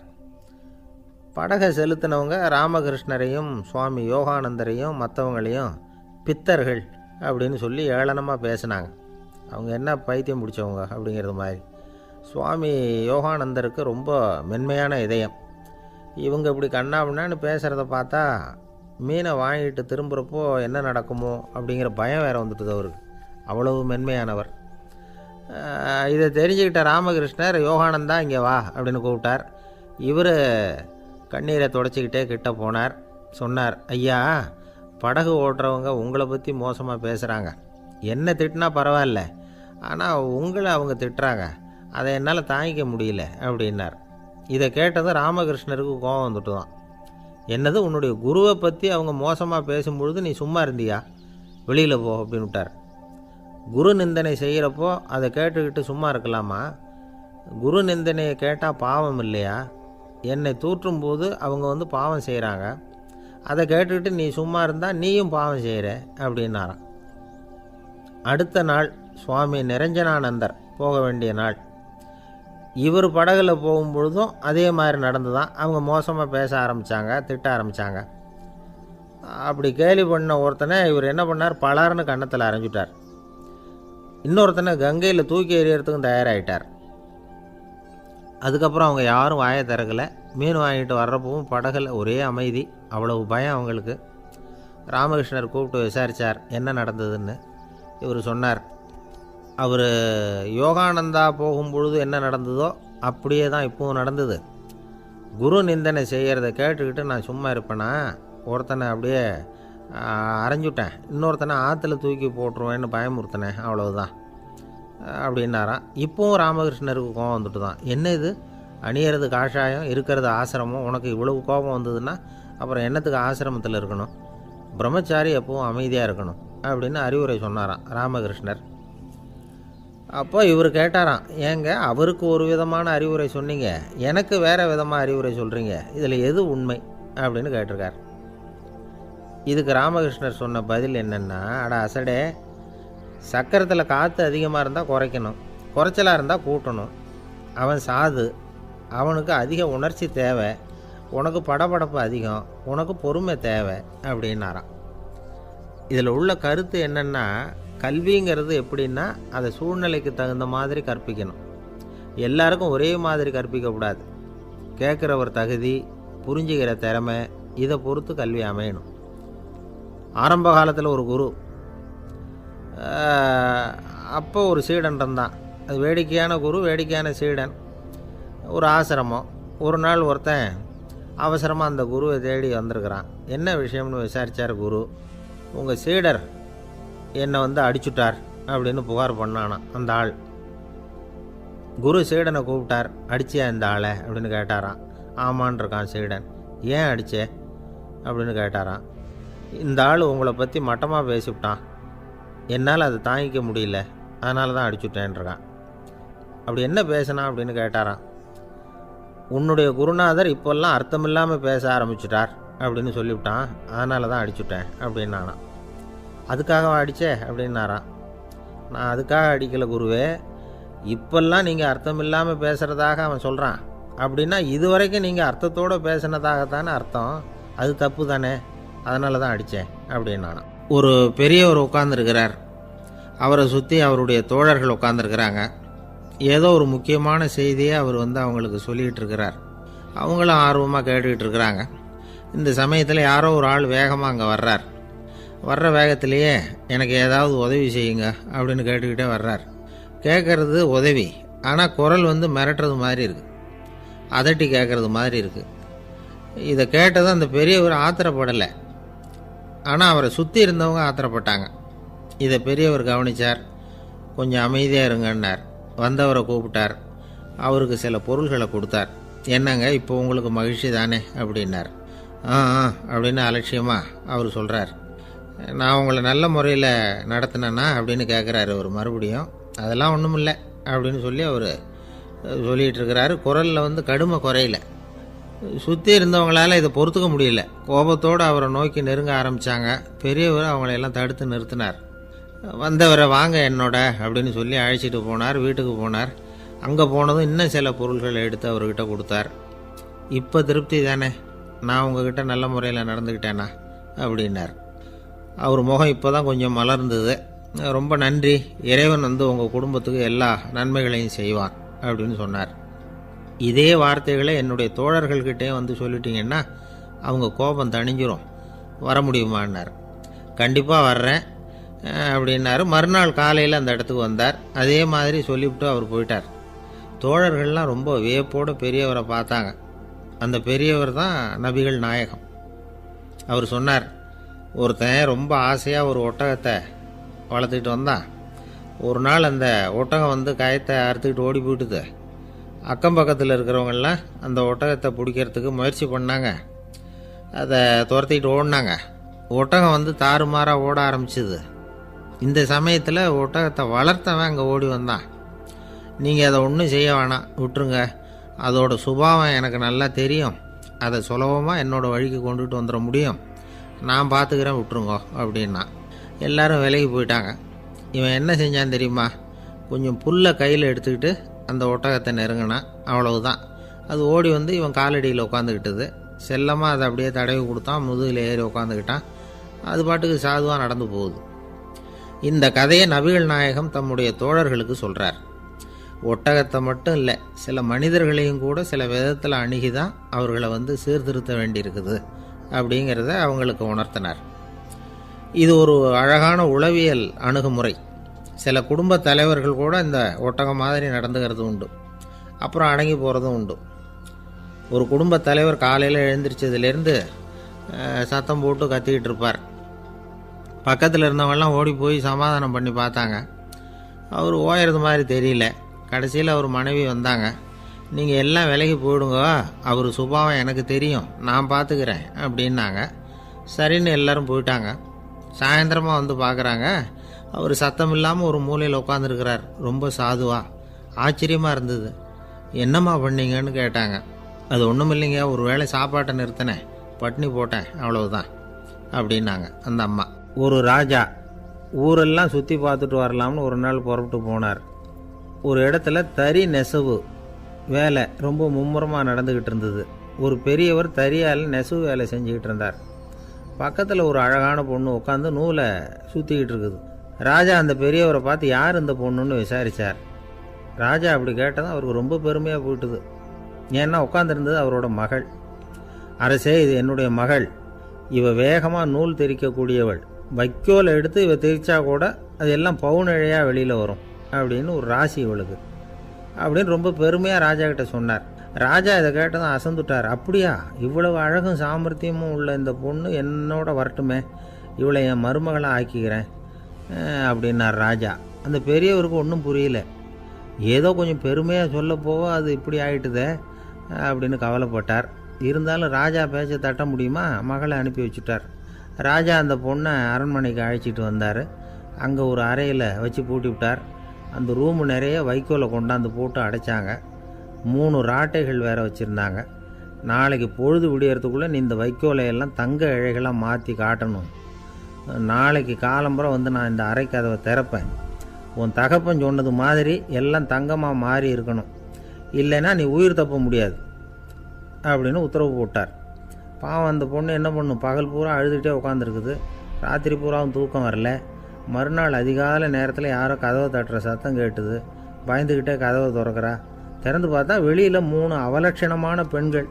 ஒருத்திக்கு கால் அகலமாக முறை மாதிரி இருக்குது, இன்னொருத்திக்கு கட்டை விரல் கரண்டி மாதிரி பெருசாக இருக்குது, 3ஆவது பொண்ணுக்கு உதடு தடித்து ரப்பர் மாதிரி தொங்கிக்கிட்டு இருக்கு. யார் நீங்கள், உங்களுக்கு என்ன வேணும் அப்படின்னு கேட்குது இந்த பொண்ணு. நாங்கள் உங்களுக்கு உதவி செய்கிறதுக்கு தான் வந்திருக்கிறோம் அப்படின்னு சொல்லி உள்ளே வந்தாங்க. உட்காந்தாங்க. கொஞ்ச நேரத்துக்குள்ளே உள்ளே இருந்த வைக்கோலையெல்லாம் தங்க இழைகளாக மாற்றி கொடுத்துட்டு போயிட்டாங்க. காலையில் ராஜா வந்தார், பார்த்தார். ஆகா பேஷுனார். இன்னும் கொஞ்சம் வைக்கோலை கொண்டாந்து அந்த ரூமில் போட சொன்னார். இந்த வைக்கோலையும் இன்றைக்கி தங்கமாக மாற்றிவிடு, நாளைக்கு மறுநாள் உனக்கும் இளவரசனுக்கும் கல்யாணம்னு சொல்லிவிட்டார். இன்றைக்கி ராத்திரி அந்த 3 பொண்ணுங்களும் வந்தாங்க. வைக்கோலை பொண்ணு இழைகளாக மாற்றினாங்க, புறப்பட்டாங்க. இந்த பொண்ணு அவங்க காலில் விழுந்து வணங்கினா. என் உசுரை காப்பாற்றினீங்க, உங்களுக்கு நான் என்ன கைமாறு செய்ய போகிறேன் அப்படின்னா. பயப்படாத, நீ விரும்பினா எங்களுக்கு ஒரு உதவி செய்யலாம். உன்னுடைய கல்யாணத்துக்கு நாங்கள் 3 பேரும் வரோம்.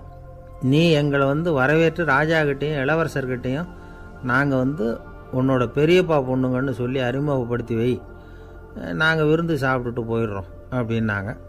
ரொம்பவும் சந்தோஷமாக சரின்னு ஒத்துக்கிட்டா. கல்யாண நாள் வந்தது. கல்யாணம் ரொம்ப கோலாகலமாக நடந்துக்கிட்டு இருக்கு. எல்லா தேசத்து ராஜா ராணிகளும் வந்துக்கிட்டு இருக்கிறாங்க. அந்த 3 அவலட்சணமான பொண்ணுங்களும் வந்து சேர்ந்தாங்க. யார் இவங்கன்னு கேட்டார் ராஜா. என் பெரியப்பா பொண்ணுங்க அப்படின்னா அந்த பொண்ணு. காலும் உதடும் கட்டை விரலும் ஏன் இப்படி உங்களுக்கு அவலட்சணம் ஆயிட்டுது அப்படின்னு கேட்டார். அதுக்கு அந்த பொண்ணுங்க பதில் சொன்னாங்க. என்ன செய்யறது, ஓயாமல் வைக்கோலை நூற்று ஒருத்தியோட கட்டை விரல் அப்படி கரண்டி மாதிரி ஆயிட்டுது. நாக்கில் தொட்டு தொட்டு திரிச்சதுனால ஒருத்தியோட உதடு அப்படி ஆயிட்டுது. காலால் கட்டையை அழுத்தி அழுத்தி தறி போட்டதுனால இன்னொருத்தையோட கால் அப்படி ஆயிட்டுது. உங்கள் மருமகளாக வந்திருக்கிற இந்த பொண்ணு அந்த 3ஐயுமே செய்ய தெரிஞ்சவ தான். என்ன ஆக போதும் இன்னும் கொஞ்ச நாளில் அப்படின்னாங்க. அவ்வளவுதான். ராஜா பயந்துட்டார். அம்மா, இன்னையிலேருந்து நீ இளவரசனின் மனைவி. நீ எப்பவும் அழகாக இருக்கணும். அதனால் நீ இனிமேல் வைக்கோலை திரிக்கவே கூடாது அப்படின்னு உத்தரவு போட்டார். அவளை இக்கட்டான சூழ்நிலையிலிருந்து காப்பாற்றின அந்த 3 பொண்ணுங்களும் சந்தோஷமாக திரும்பி போயிட்டாங்களாம். சுவாமி சின்மயானந்தர் இந்த கதையை சொல்லியிருக்கிறார்.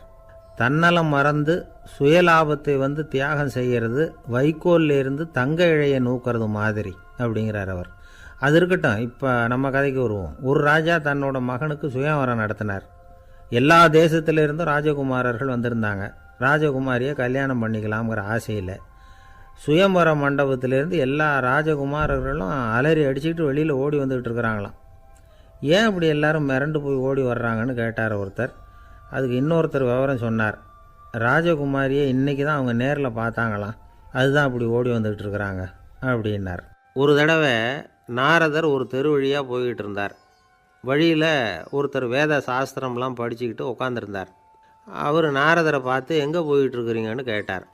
கடவுளை பார்த்துட்டு வரலாம்னு போயிட்டுருக்கிறேன் அப்படின்னார் நாரதர். அப்படின்னா அவர்கிட்ட எனக்கு எப்போ முக்தி கிடைக்கும்னு கேட்டுட்டு வாங்களேன் அப்படின்னார் இவர்.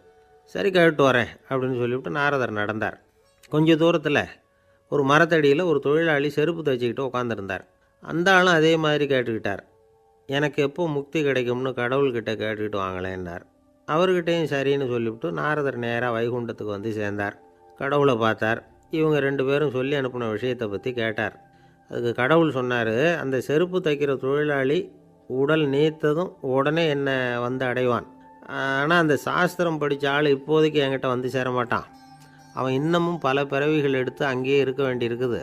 எப்போ இங்கே வந்து சேருவான்னு எனக்கே தெரியாது அப்படின்னார். நாரதருக்கு இதோட ரகசியம் என்னங்கிறது புரியல. எனக்கு ஒன்றும் புரியலையேன்னாரான் கடவுள்கிட்ட. சீக்கிரம் புரிஞ்சுக்குவே, நீ திரும்பி போகிறப்போ நான் இங்கே வைகுண்டத்தில் என்ன செஞ்சுக்கிட்டு இருக்கேன்னு கேட்டால் ஒரு ஊசியின் துவாரத்தில் ஒரு யானையை கோத்துக்கிட்டு இருக்கிறேன்னு அவங்கக்கிட்ட சொல்லு அப்படின்னார் கடவுள் சிரிச்சுக்கிட்டே. நாரதர் பூமிக்கு திரும்பினார். கடவுளை பார்த்தீங்களா, எப்படி இருக்கார் அப்படின்னு விசாரித்தார் வேத சாஸ்திரம் படித்தவர். ஓ பகவானா, அவர் யானையை ஊசியின் காதில் நுழைச்சிக்கிட்டு இருக்கிறார் பார்த்தேன்னார் நாரதர். ஊசி காதில் யானையா, அது எப்படி முடியும்? நீங்கள் சொல்கிறத நான் நம்ப மாட்டேன்னு விட்டார் அவர். சரி, இந்த ஆளுக்கு இறைவன் பேரில் நம்பிக்கை இல்லை அப்படிங்கிறத நாரதர் புரிஞ்சுக்கிட்டார். அடுத்தபடியாக அந்த தொழிலாளி இருந்த இடத்துக்கு போனார். இறைவனை பார்த்தீங்களான்னு கேட்டார் அவர். பார்த்தேன், ஒரு ஊசி துவாரத்தில் யானையை கோத்துக்கிட்டு இருந்தார் அப்படின்னு சொல்லிவிட்டு நாரதர் அந்த ஆள் முகத்தை கவனித்தார். அந்த தொழிலாளி இதை கேட்டுட்டு கொஞ்சம் கூட ஆச்சரியப்படலை. அவரால் முடியாத காரியம் கூட உண்டானார். என்ன இப்படி சொல்கிற, ஊசியின் துவாரத்தில் யானையை கோக்க முடியும்னு நீ நம்புறியா அப்படின்னு கேட்டார் நாரதர். நிச்சயமாக நம்புகிறேன்னார் அவர். அது எப்படி அப்படின்னு கேட்டார் இவர். இதை பாருங்கள், நான் இந்த ஆலமரத்தடியில் தான் தினமும் உட்காந்துருக்கிறேன். தினமும் இந்த மரத்திலிருந்து எவ்வளவோ பழம் கீழே விழுது. இந்த பழத்தில் இருக்கிற ஒவ்வொரு விதையிலேயும் உள்ள ஒரு ஆலமரம் இருக்குது. ஒரு சின்ன விதைக்குள்ள ஒரு பெரிய ஆலமரம் இருக்க முடியுங்கிறப்ப ஊசி துவாரத்தில் கடவுள் வந்து யானையை நுழைய வச்சாருங்கிறத ஒத்துக்கிறதுல என்ன கஷ்டம் இருக்குது அப்படின்னு ரொம்ப சர்வசாதாரணமாக பதில் சொன்னாராம் அந்த தொழிலாளி. நாரதர் யோசனை பண்ணார், இந்த தொழிலாளி வேத சாஸ்திரங்களையெல்லாம் படிக்கலைன்னா கூட அறிவுபூர்வமாக சிந்திச்சு இறைவனை நம்புகிறான். அதனால தான் கடவுள் இந்த ஆளுக்கு சீக்கிரம் முக்தி கிடைக்கும்னு சொன்னார் அப்படிங்கிறத புரிஞ்சுக்கிட்டாராம். இந்த கதையில் வர்ற கடவுள், நாரதர், வைகுண்டம் இதெல்லாம் ஒரு பக்கம் இருக்கட்டும், ஒரு சின்ன விதைக்குள்ளே ஒரு பெரிய ஆலமரம் தூங்கிக்கிட்டு இருக்கு அப்படிங்கிற உண்மை, அந்தரத்தில் 1000 கிரகங்கள் சுற்றிக்கிட்டு இருக்குங்கிற உண்மை, இதெல்லாம் வந்து நாம் பார்த்துக்கிட்டு தானே இருக்கிறோம். இந்த உண்மைகள் வந்து அதிசயமாக நமக்கு தெரியறதுனால அதை வந்து நம்பாமல் இருந்துட முடியாது. இயற்கையை பரிபூர்ணமாக நம்புங்கள், அந்த நம்பிக்கையே நம்ம வாழ்க்கைக்கு ஆதாரம் அப்படிங்கிறத விளக்கறதுக்காக தான் இந்த கதை. இந்த காலத்தில் நம்ம பிள்ளைங்களுக்கெல்லாம் இது மாதிரி நம்பிக்கை அதிகமாகவே இருக்குது. ஒரு நாள் ஒரு சின்ன பையன்கிட்ட கேட்டேன், ஏன்பா கடவுள் வந்து ஒரு பானைக்குள்ளே ஒரு யானையை நுழைய வச்சுட்டாருன்னு சொன்னால் அதை நீ நம்புவியா அப்படின்னு கேட்டோம். நம்புவேன் சார், அது ஒன்றும் பெரிய அதிசயம் இல்லைன்னா. எப்படிறான்னு கேட்டோம். எப்படின்னா அந்த பானை வந்து அந்த யானையை விட பெருசாக இருந்திருக்கும், அவ்வளவுதான் அப்படின்னு சொல்கிறான். ஒரு ஊரில் ஒரு ராஜா இருந்தார். அவர் அடிக்கடி காட்டுக்கு வேட்டையாட போவார். சில நண்பர்களையும் கூட அழைச்சிக்கிட்டு போவார். காட்டுக்கு போனதும் ஆளுக்கு ஒரு பக்கமாக போய் வேட்டையாடுவாங்க. சாயந்தரமாக திரும்பி வருவாங்க. மறுநாள் அரண்மனையில் உட்காந்து ஒவ்வொருத்தரும் அவங்க அனுபவங்களை எல்லாம் சொல்லிக்குவாங்க. அவங்க வீரத்துக்கு தகுந்த மாதிரி பரிசை அந்த ராஜா கொடுப்பார். இது மாதிரி ஒரு தடவை எல்லாரும் வேட்டைக்கு போயிட்டு திரும்பி வந்ததும் உட்காந்து பேச ஆரம்பிச்சிருக்கிறாங்க. ஒருத்தன் சொன்னான், தன்னுடைய வீர தீர செயலை பற்றி அளக்க ஆரம்பிச்சிட்டான். ஏன்னா அதுக்கு பரிசு கிடைக்க போகுதில்ல, அதனால். அவன் என்ன சொன்னான் தெரியுமா? அரசே, நேற்றுக்கு காட்டில் என்னாச்சு தெரியுமா? எனக்கு நேராக ஒரு சிங்கம் வாயை திறந்துக்கிட்டு வந்துட்டுது. நான் பயப்படவே இல்லை. உடனே ஒரு கல்லை எடுத்து குறி பார்த்து வீசினேன். சிங்கத்து வாய்க்குள்ளே போய் அந்த கல் மாட்டிக்கிட்டுது. அவ்வளவுதான். அந்த